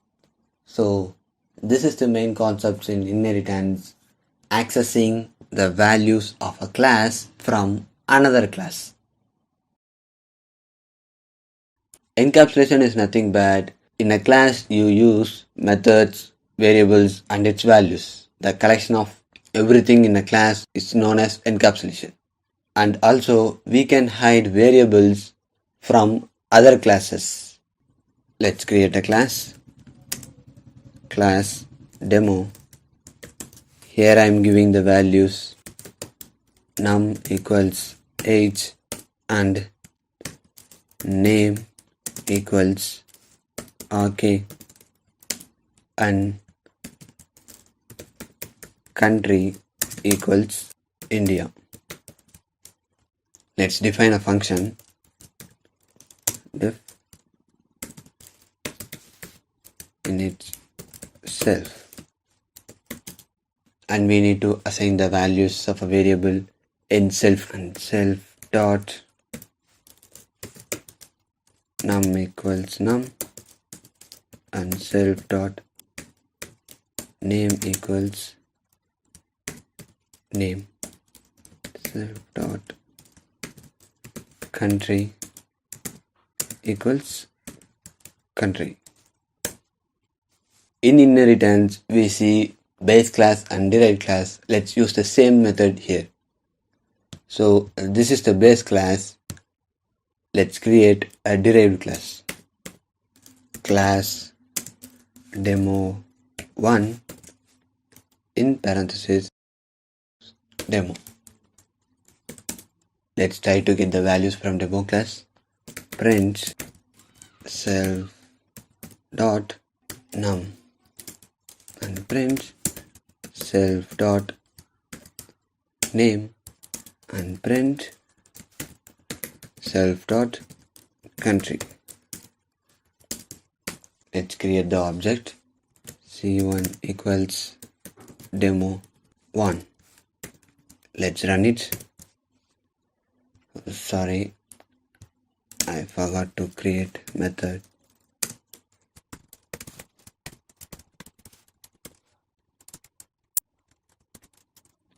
Let's run it again.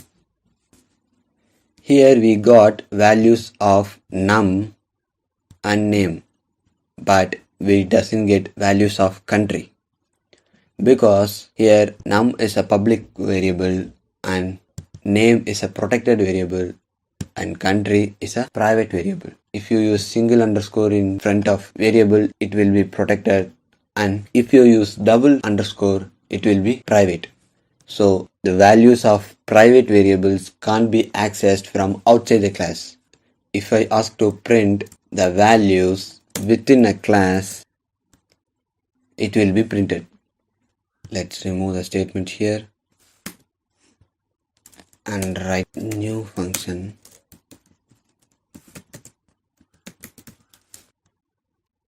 Now we need to call c1 dot demo. Let's run it. Here we got the value of country, because now we are asking the value from within the class, but in previous we asked the value from another class. The value of private variables cannot be accessed from outside the class. Basically, abstraction is like displaying only the required information to the user and hiding the other things from the user. Let's see about them with some examples. First, we need to import ABC. It means abstract base class. Import ABC. We will learn about importing modules in future videos. So let's continue with abstraction. Here I am creating a class with the name ABS class. In the parenthesis, we need to give ABC. I'm using the method ABS method. Here I am asking to print its abstract class. Let's create another class named demo1. Here we using inheritance to access the method in abstract class by using demo1. Let's copy this, paste it. Here two same method names in different classes. Demo1 class. Here we need to create another one class demo2 and inherit abstract class. Here we are using the same method in all three classes. Here this is known as abstract method, and the class that supports abstract method is known as abstract class. Here it is abstract class. Let's create object for demo1 and demo2 and display abstract method.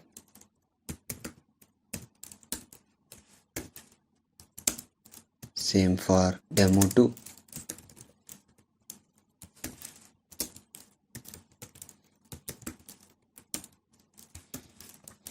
Let's run it. Let's change the name here, demo2. Let's run it again.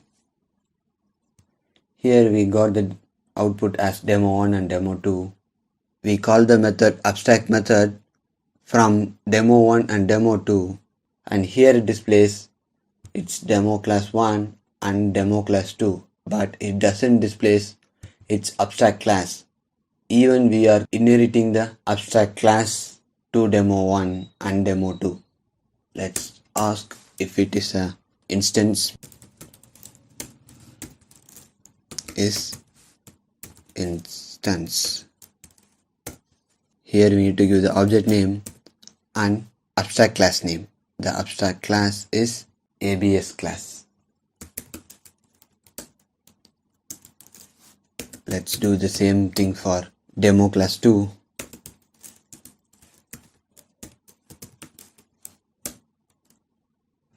Let's run it again. Yes, it's true. Here both the classes are instance for abstract class. Here we call the method abstract method, but it prints its own value and hides the values in abstract class. This is called abstraction, and this is the process to do it in Python. Here the word is separated to poly and morphism. Poly means many and morph means form. It means many forms. It means the function or operator has many forms at different times. Let me show you about them with some examples. Here you can see that now I am adding 5 plus 6. It gives 11. At now we are adding here 5 and 6 are integer, and we are using the operand plus. At the same time we can use it for strings like hi, hello. Let's run it again. Here it prints hi, hello. Previously it used to add integer values, but now it used to concatenate strings. The plus operator has different forms. In previous it has adding two value forms, and now it has concatenating two strings form. Like this. Let's see some different example. Here print length of. Now I am giving strings as random. Let's run it. But now it counting how many characters are in the string. Let's give different values. A, B, C. Let's run it again. Now here length is used to count number of list items. If we used 2 strings or 5 strings, it doesn't worry about that. It just count how many items are in the list. Let's see some different.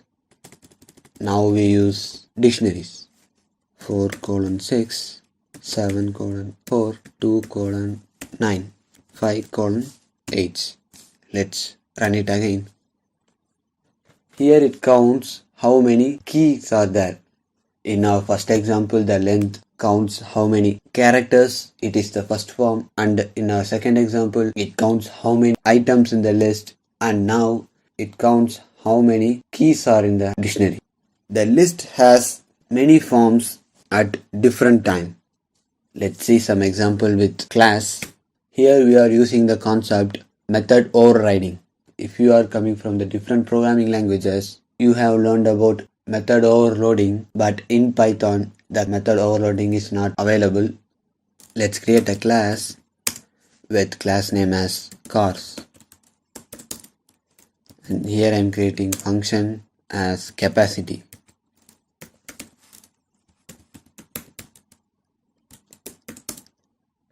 Basically the car contains like 4 or 5 peoples of capacity.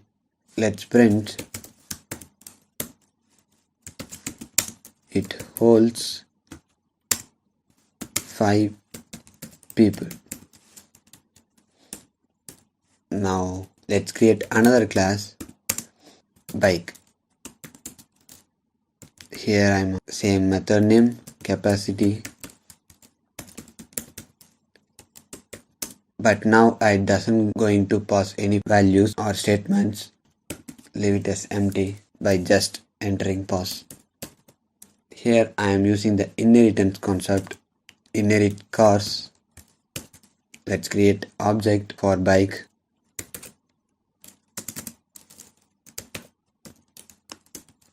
And call the capacity in bike. Let's run it now. Sorry, let's remove this. Let's run it again. Here now it prints it holds 5 people, but if we try to do it again,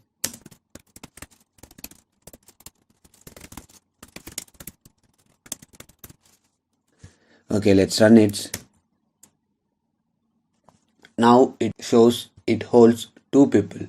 Previously while we run the program, it shows it holds 5 people, but now it says it holds 2 people.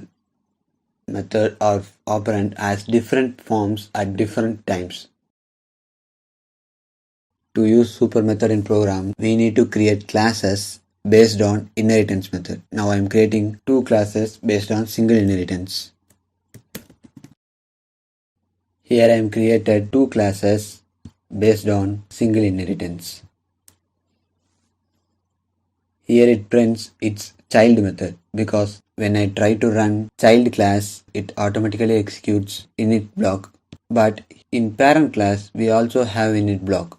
Like we did in polymorphism, if both parent and child class has a same method, the method in child class will be executed. Like that, here the init method in child class is executed, but init method in parent class doesn't. If we need the init method in parent class to execute, we can use super method here. Let's type super dot. Here you need to mention which method you are going to call.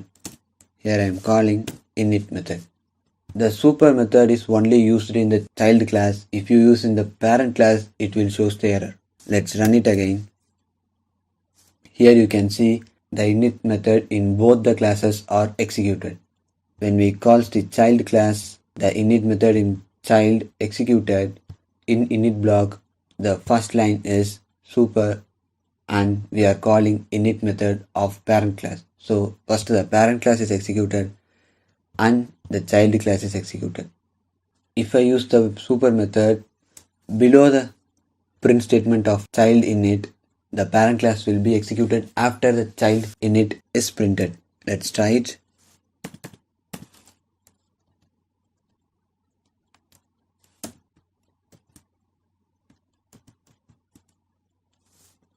Here you can see the child init is printed and later the parent init is displayed. Not only the initialization, if we have other methods with the same name, like in method overloading, until only the parent class has the method name, the parent class method will be executed. If the same method is used in the child class overrides the parent class method. Let's like details.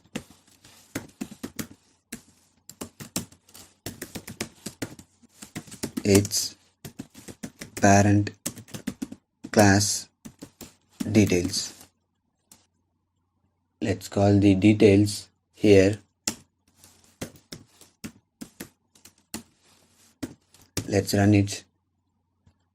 Here you can see the parent class details is executed. If same detail method name will be in the child class will be executed. Like it overwrites the parent class. Let's copy this.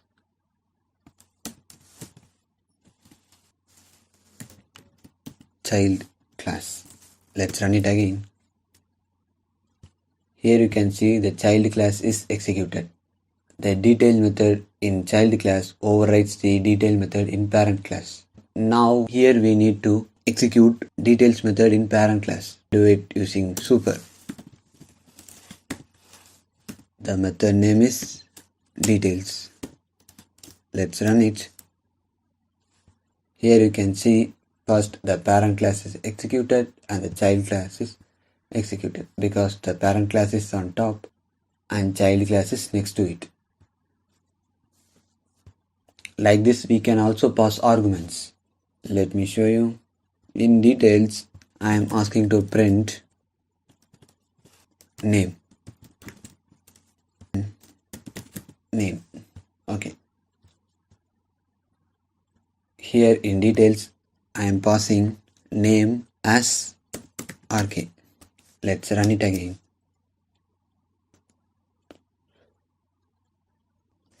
Let's game it. Okay, let's run it again. Here it displays RK. But what happens if we use the same variable name in two classes? Let me show you. Here the name is RK and let's remove it from, and here the name is rock coder. Here I am passing name. Let's run it again. Self dot name. Here it displays rock coder because the current class that we are passing the value from is child. So the value of name in child is rock coder. But here I need to use the name variable of parent. But currently I am getting the value of child class. So what can I do? Instead of using self here, I can use super.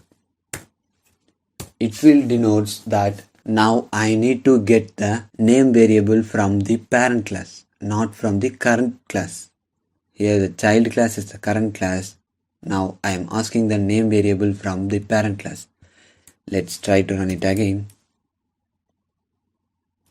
Here it prints RK because the super denotes always the parent class. If you remove the inheritance concept from here and try to run it again, it shows error because there is no parent class for the current class. Placing back parent to its place. Not only the details, you can also fetch any method from the parent class. Here you have fetched detail method from the parent class. Not only the details, you can fetch any method from the parent class. Like now I am asking parent method. try to get it.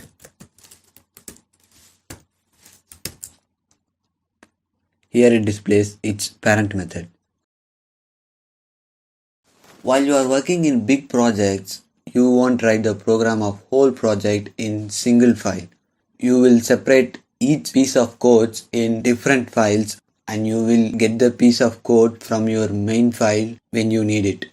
A piece of code may be other modules or pre-written programs by the developers.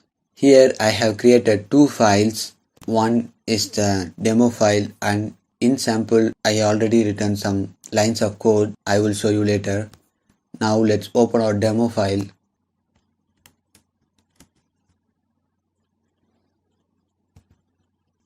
Now I am importing math. Here math is the module that already written by the developers to help users to make their code simple and make their work low. Here I import math. In math there are lots of functions, like these are the functions that contain in math. These are already written by the developers. If I need to use square root, I can use it. Here I am asking the square root of 64.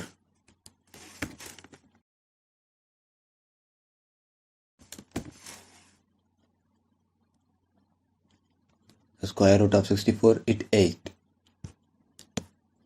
If I simply asked only the math, it means every time I need to fetch the function within a math, I need to call the function with math. Like just now I only imported math.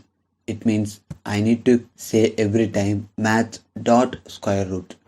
Or if I need to use power, I need to call math dot power. But we can't use every time the math again and again. So instead of using the math dot function name, we can just only use the function name power. If I try to execute it now, it will become error. To run this file without any error, instead of just importing math, we can import every function within a module. From math imports power. Here I am importing power from math module. Let's run it. Here it gives the value 8. As 2 power 3 becomes 8.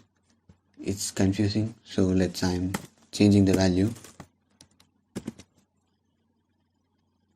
Okay, now the value is 32. But now if I instead of using power, I try to use square root again, like square root. In square root we can use only one value. Let's run it again.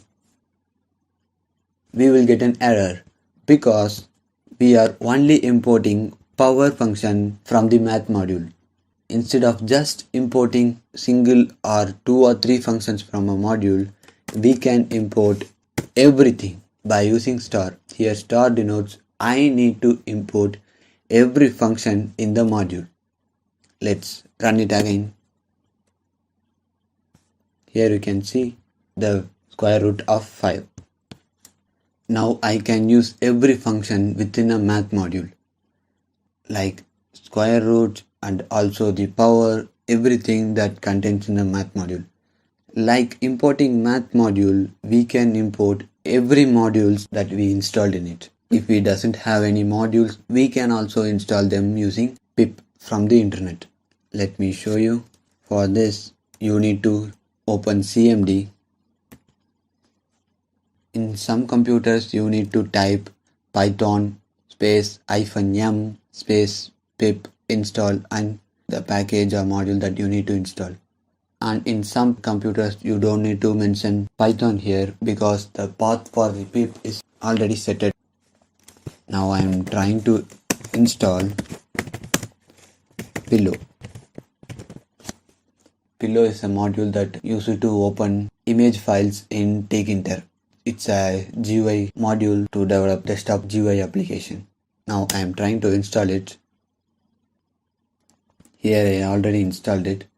Not only Pillow, if you need to install any modules, you can use pip to install it. while we start to talk about the import module, I said that I have already created a file named sample with some code. Let's try it now. Now I am opening it with Sublime Text. Let's remove this. Now I am opening the sample file. Here I have already written some codes for add, subtraction, multiplication, division, integer division. Let's try to import these functions from this sample file to the demo file. We can do it by importing. Here let's type import sample. Here I am asking print sample dot. Here I am calling add method.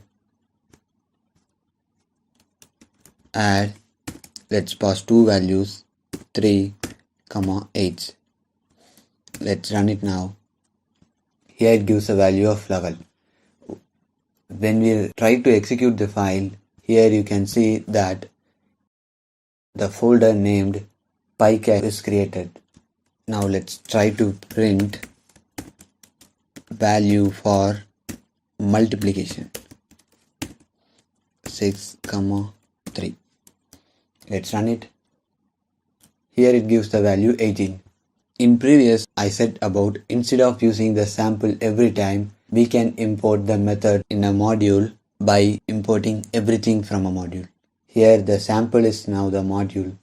Now let's type from sample import star. Now let's remove the sample from here. Let's run it again. Here it prints the same value 11 and 18. Let's try to get the values for other methods. Here you can see that I use the same values 40 and 7 two times, but it prints the value different because it's just a division, but it's an integer division. In here it shows every values including the float values, but here it only shows the integer. It means the value that are before the decimal point.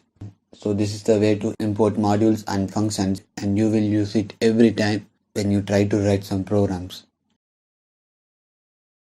Now we are going to see about Lambda. This is Lambda. It is like compressed version of functions, like user-defined functions. If we need to create a user-defined function, we need to use def name and the argument that we need to pass in the parenthesis and some statements, conditions within the block, and we need to call it. Here we don't need to use these things. Here I will show you how to use it. Here I need to find the square of the value. So let's use the old method function to find that. Def square, and now I am passing some arguments. Return x power sq of, I need to find the square root of h. Let's run it. Sorry, it doesn't print the value. Okay, let's call it again. Here it prints the value of 64. Instead of using these three lines, we can use them in a single line. Let's comment it down.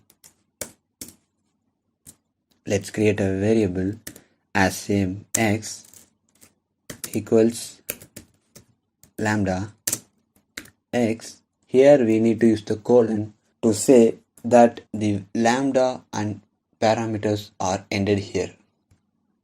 X power 2. This is the same thing that we did using the two lines. Let's call the lambda x. I'm passing the value same 8. Let's run it. Here it shows the same value of 64. We can also pass to x comma y. Instead of I need to find the square, I need to find the value of x power y. Instead of 8, I can pass 2 and 4. Let's run it. Here it passes 16. It means 2 times 2 times 2 times 2. It look like 2 star 2 star 2. When you are creating some functions like this, like 2 or 3 lines, you can use the lambda to do that. Here we created a demo function to return value n power 2. Here we created some values in tuple in the variable a. Now we need to display the method values. Print. Here we need to use list to save the values. Let's type map. The map function gets two arguments.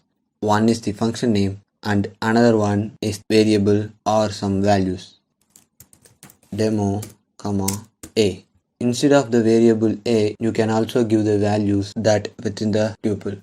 Here and here what happens means when you run the file, the values in a variable will be fetched by the demo method and assign the values instead of n and returns each value in the list format. Let's run it. Here you can see it fetched each value from the variable a and used in the place n. For first one, 1 square is 1 and 2 square is 4, 3 square is 9, 4 square is 16, 5 square is 25 and 6 square is 36. This is the map. Let's see what is filter. Instead of return, we can use if statement. Now we need to check if the values that we are given are odd or even. The same variable name n mod 2 equals 0. Return n. Instead of map, we need to use filter. Here, if the values are true, the values will be stored in the list and displayed. If it's not, it will be ignored. Let's run it now. Only these values are even and others are odd. The filter method is used to filter the values that only true. If it's false, it will not be saved. We have seen about map and filter. Let's see what is reduce. For this, we need to import function tools. From function tools, here you need to type func tools. Import reduce. For reduce, we need to give two values. One is not enough for it. Let's give n, m. Let's remove the if statement. Let's return n plus m. Instead of filter, let's use reduce. Let's run it now. Here we need to use square brackets to denote it as list. Let's remove list from here. Okay, let's run it again. Here it gives the value 21. Let's add another line here. Print n equals the value n and m equals the value m. Let's print it again. Here you can see each value in the list are fetched by the demo method. The first value of 1 is assigned to variable and the second value 2 is assigned to variable m, and both the values are added and it becomes 3, and the value is assigned to the variable n, and the next value 3 in the list is assigned to variable m, and the value of n and m are added and the value of 6 is assigned to n, and the next value of 4 in list is assigned to m, and value of n and m are added and becomes 10. This will happen until the last value is taken. Here you can see n becomes 15 and the last value in the list is 6. The value of 6 is assigned to the variable m. Here the value of n and m is added and it becomes 21. Until every value in the list is calculated, after the final value will be displayed. Instead of using demo, we can also use lambda here. Lambda I, j, I plus j. Comment it down. Let's run it again. Here it gives the same value 21. In Python, one of the main things that you need to learn is date time. By using date and time, you can easily predict the runtime of your program, and you can schedule the time that the program need to take.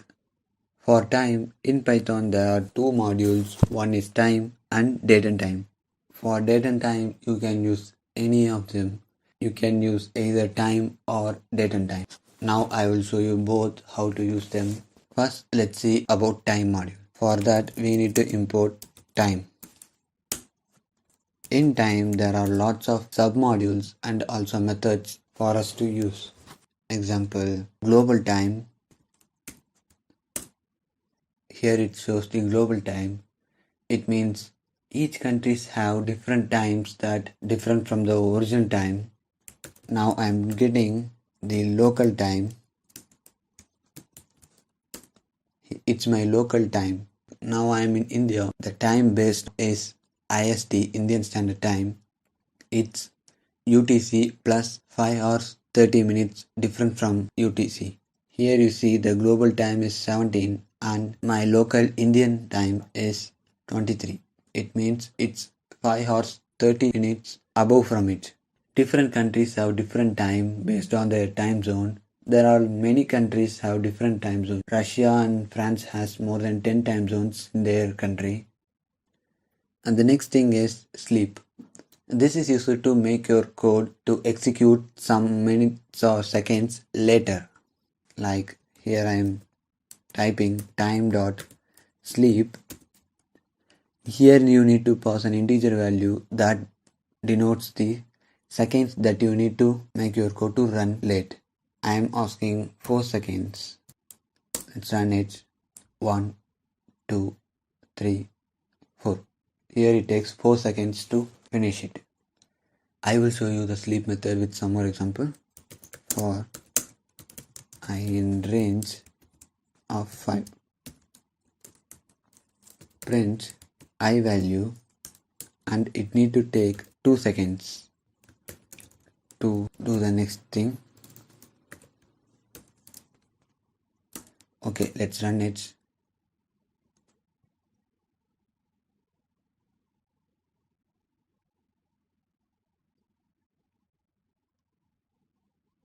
Here you can see it takes time interval of 2 seconds to display each values. Instead of getting whole time like this, you can fetch only some values like time.ftime. Here you need to pass some values like in quotes the percentage or a mod symbol. The lowercase c displays the weekday in short form and month name in short form and today's month day and time in 24-hour format. Finally, it also displays the year. I will show you. And you can also display each thing one by one, like only to get the day of the month you can use the lowercase d, and only to get the hour in time you can use the uppercase h. And like this, if you use the I, the capital I, it will show the day of the year. Sorry, not I, it's lowercase g.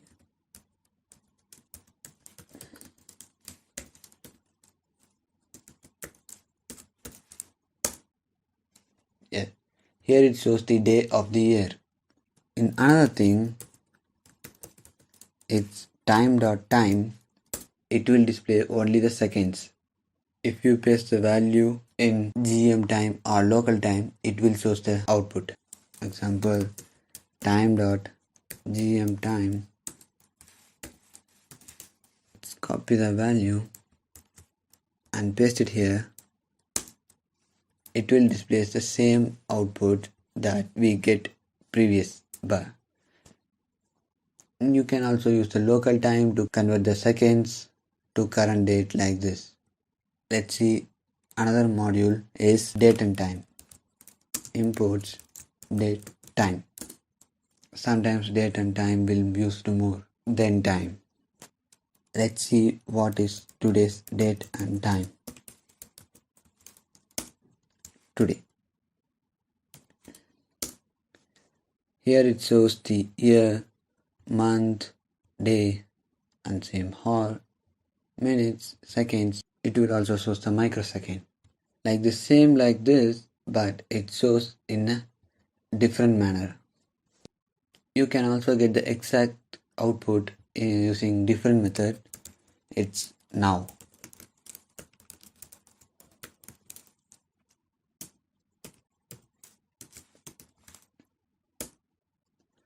It will show the same output, but the minutes and seconds and microseconds are different. It will not be the same thing again. If you need to get only the year, month and day, you can just use only the day. It will show only the year, month and date. There are lots of submodules and methods in date and time module. You can try it as your own to know what each method can do and its uses.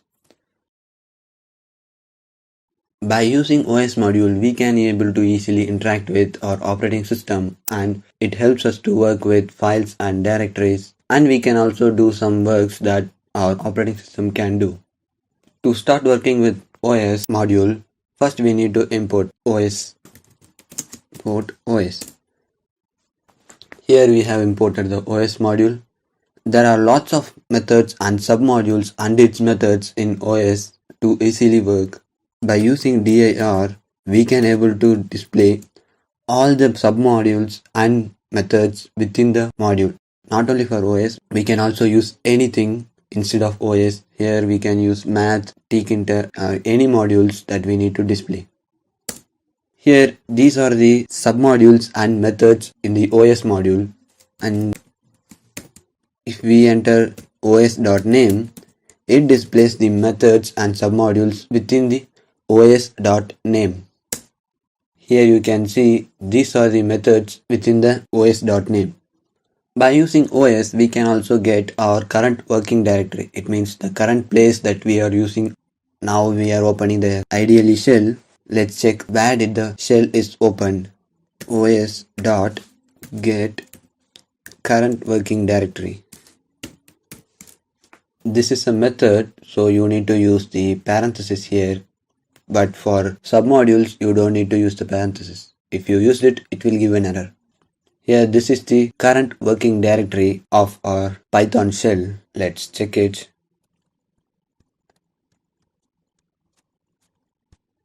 Here I am entering the app data, but some of you doesn't get the folder like this because you doesn't check the hidden items to show.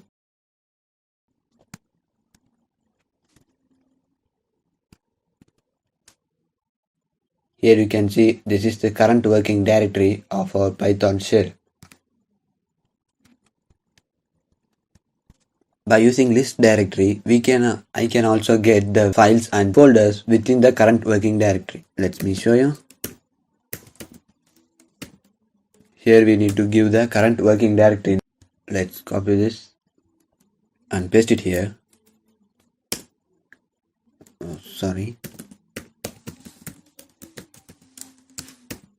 Paste it here. These are the files and folders in the current working directory. You can see it here. The DLL, doc, include, libs, script, license. And we can also switch our current working directory by using change directory. Change directory. Here we need to enter the directory that we are going to use. Enter the directory path in the codes. Now I am asking to go for the desktop directory. C:/users, my username and desktop. Let's close the quotes and parentheses. Here the directory has been changed to desktop.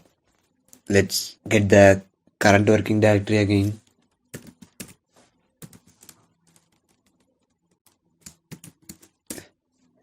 Here you can see the current working directory is desktop. Previously we are using the current working directory as Python directory. Now it's desktop. Let's get the files and folders within the desktop.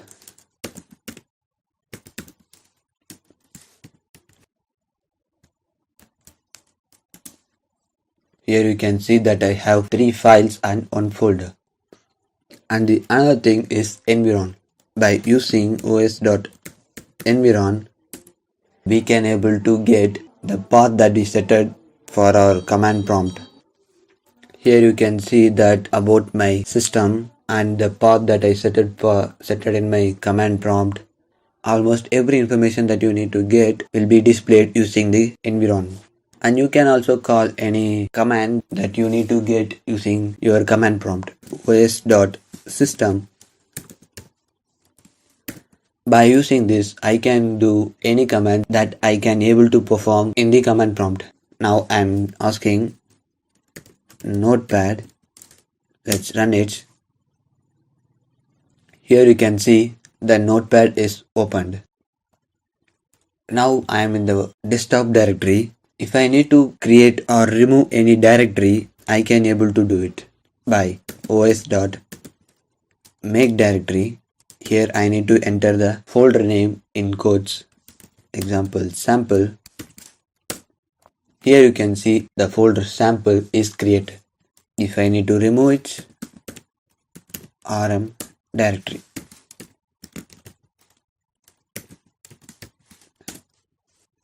It's gone. And the another thing is os.walk. By using the walk, you can able to search for a file or folder in current directory or any other directory. Basically, our computer or laptop processors are made of core and threads. Here we are assigning different works to each threads. Now let's create 2 classes. Here I have created 2 classes with same method name as run. Let's create object for them. C1 equals ijk and C2 equals xyz. To execute the methods in the class, we need to call it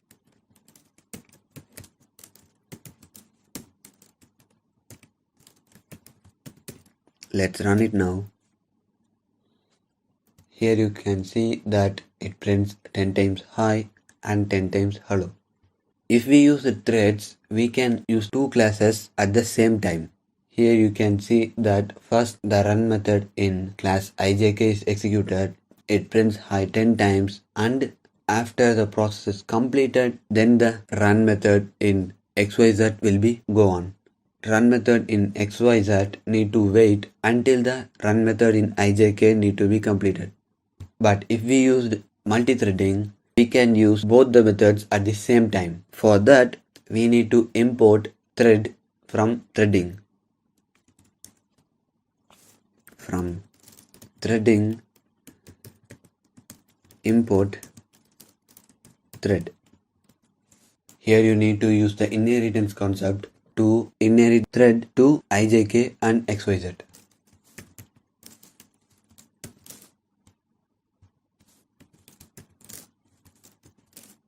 And to execute methods in both the classes using thread, we need to use object name dot start. And also here start. Let's run it now. Let's run it. Here you can see still now you are seeing the same output, but here both the methods in class are executed at the same time. If we need to see the results as clear, use some time interval between them. For that, we need to import time. From time, import sleep.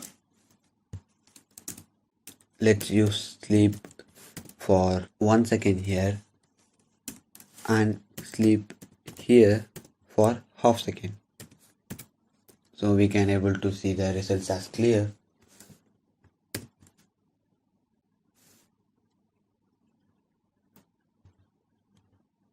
Here you can see first the hi is printed and hello, and again hello, hi, hello, hello, hi. Here both the methods in class are executed simultaneously. And let's see another method of using thread in your code. Let's remove them. Here we are using multithreading using only methods. Let's create two methods. Here we have created two method blocks. Let's create object for the method. C1 equals thread. Here we are calling the thread from here, and target. Here we need to give the function name. It means method name. C2 equals thread target function 2. Here we have created objects for both the methods. Let's call them using start. C1 dot start and C2 dot start. Let's run it now. Here it displays the same output.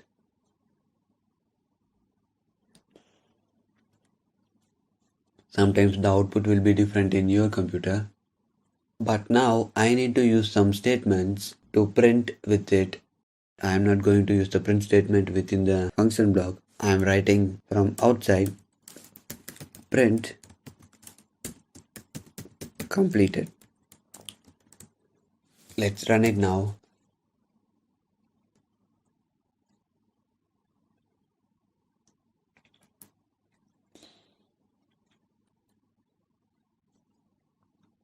Here you can see that first the hi is printed, second the completed is printed. But I need to print the complete statement after both the threads did their job.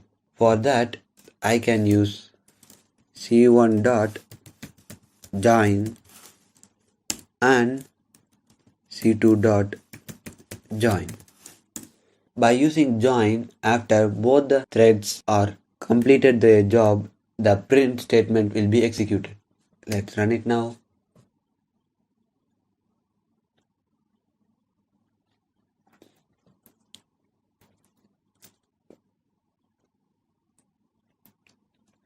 Here you can see the completed statement is printed at last. Here I am just changing my current working directory using OS module that we learned. Now let's see how to work with files using Python. There are 3 steps: opening a file, reading or writing, and closing a file. To make any changes in files, first we need to open the file. Now I am opening a text file named sample.txt. Here you can see I doesn't have any file name as sample.txt, so I need to create it.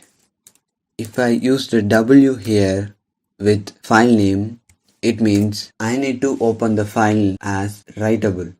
By using writable format, if the file is not existed, the file will be created. If the file is existed already, the content in the file will be deleted and it will start as new. Now let's enter it. Here you can see the file name as sample is created. Here nothing is in the file. Let's close it. Now let's write some content or lines in the text file. For that we need to use f.write. Here we need to pass some strings. Let's close it and enter. Here it shows how many characters that we passed to a file to write in it. If we need to read the file, we need to open the file in the readable format. But now we are in the writable format. If we try to read it, it will give an error. So before we open the file in readable format, let's close the file now. Close. Here the file is closed. If we try to write some statements or change anything, it will show an error. Let's open the file in readable format. File name as sample.txt. Here we don't need to pass anything like W because the default format is readable format. Now let's try to read each line one by one. By using read line, we can read the content in the file one by one or line by line. Enter. This is the first line in our text file. Here it is. Instead of read line, if we use the read lines, it will display the lines in list format. Here it shows this is an example file and this is created for files. Here it doesn't display name of the file as sample because it is already displayed. Instead of these two, we have another thing is read. By using read, we can display whole content in the file. Here it doesn't display anything because all the content in the file is displayed. Here it displays the first line and here it displays the second and third line. But if we need to display the content in the file, we need to change the position of the pointer. Here you can see while we pass the strings in it, it shows 80 because there are 80 characters that we passed. Now I am using f.tell. It tells at which place currently the pointer is now. It says the pointer is now at 82. It means it already passed every content in the file. We can change the position of the pointer by using seek. Here we need to pass some integer values like index values. Now I am passing value 7. Now the position of the pointer is changed to 7. Let's try f.tell. It says the position is 7. Now we can read the content in the file. Here it displays the file is sample and remaining things. Here name is 4 and the space is 1 and off is 2. Total is 7. It displays the remaining thing. We have seen readable format and writable format. Let's see append. It means while using writable format, if the file that we are asking is already there, the content in the file will be deleted. But in append, if the file is not there, the file will be created, and if the file is already there, the content that we need to write in the file will be added at the end of the paragraph or lines. Let's open it. Open sample.txt append. Let's enter f.tell. Now I am asking at which point the pointer is now. It's 42. While we are using append, the pointer is directly came to the end. f.write. It's a second example. Let's run it. Here we are passing 20 characters. Let's close the file and open it in readable format. f.close. F equals open sample.txt f.read. Here you can see that it's a second example is added at the end of the previous content in the file. Let's open our text file and see it.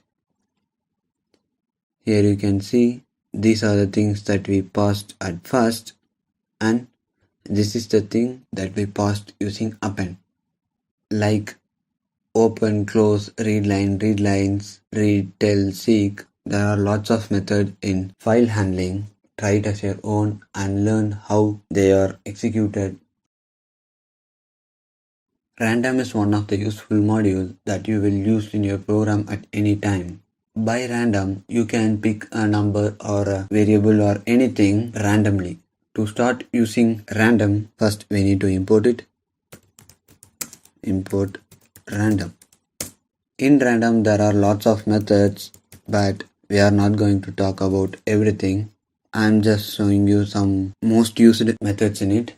The first module that we are using is random.random. This method will pick any random values between 0 and 1. In your system it may be different. If I run it again, the value will be different. Here you can see it gives a different value. By using random.random, you can only get the values randomly between 0 and 1. But sometimes you don't need a value between 0 and 1. You need something more. For that, we have a module called randint. Random.randint. Here you need to pass two integers. One is the starting value and another one is ending. Here I am giving the starting value as 1 and the ending is 9. Let's run it now. Here it gives the value of 5. By using randint, you only get the integer values. But if you need to get the float values, you can use uniform. Random.uniform. Here you need to pass two values. I am giving the same 1, 9. Here it gives the float values as the result. If you need to get the values in an interval or steps, you can use rand range. Here random.rand range. Here you need to pass three values. The first one is starting and the second one is an ending and the third one is the interval. It means it need to be incremented by 2 or 3 or much more. Here my starting value is 0 and the ending is 20 and I need an interval or increment values as 3. Let's run it out. Here it gives the value as 9. It means 0, 3, 6, 9, 12, 15, 18. These are the values that it can able to pick between 0 and 20. But here by using these things you can get only the values as a range format. But you won't get the values that you really need based on your choices. For that, here I have a method choice. Random.choice.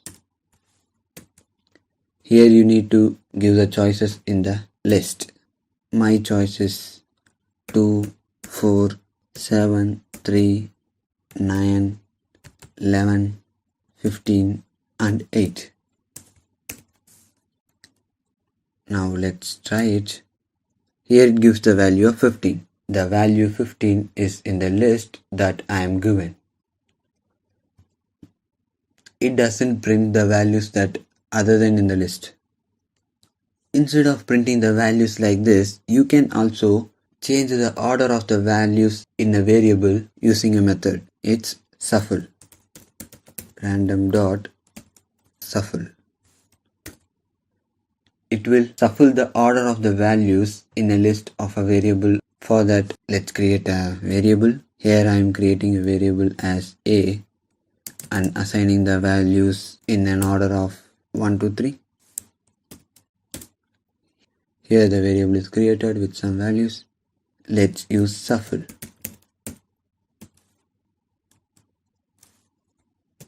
Here we need to give the variable name. Let's display the value in a variable. Here the values in the variable A is shuffled as randomly. Before learning about random, I said that there are lots of methods in the random module. Try it as your own. And that's it guys. If you have any doubts, ask me in the comment section. And thanks for watching. See you in the next video. Bye.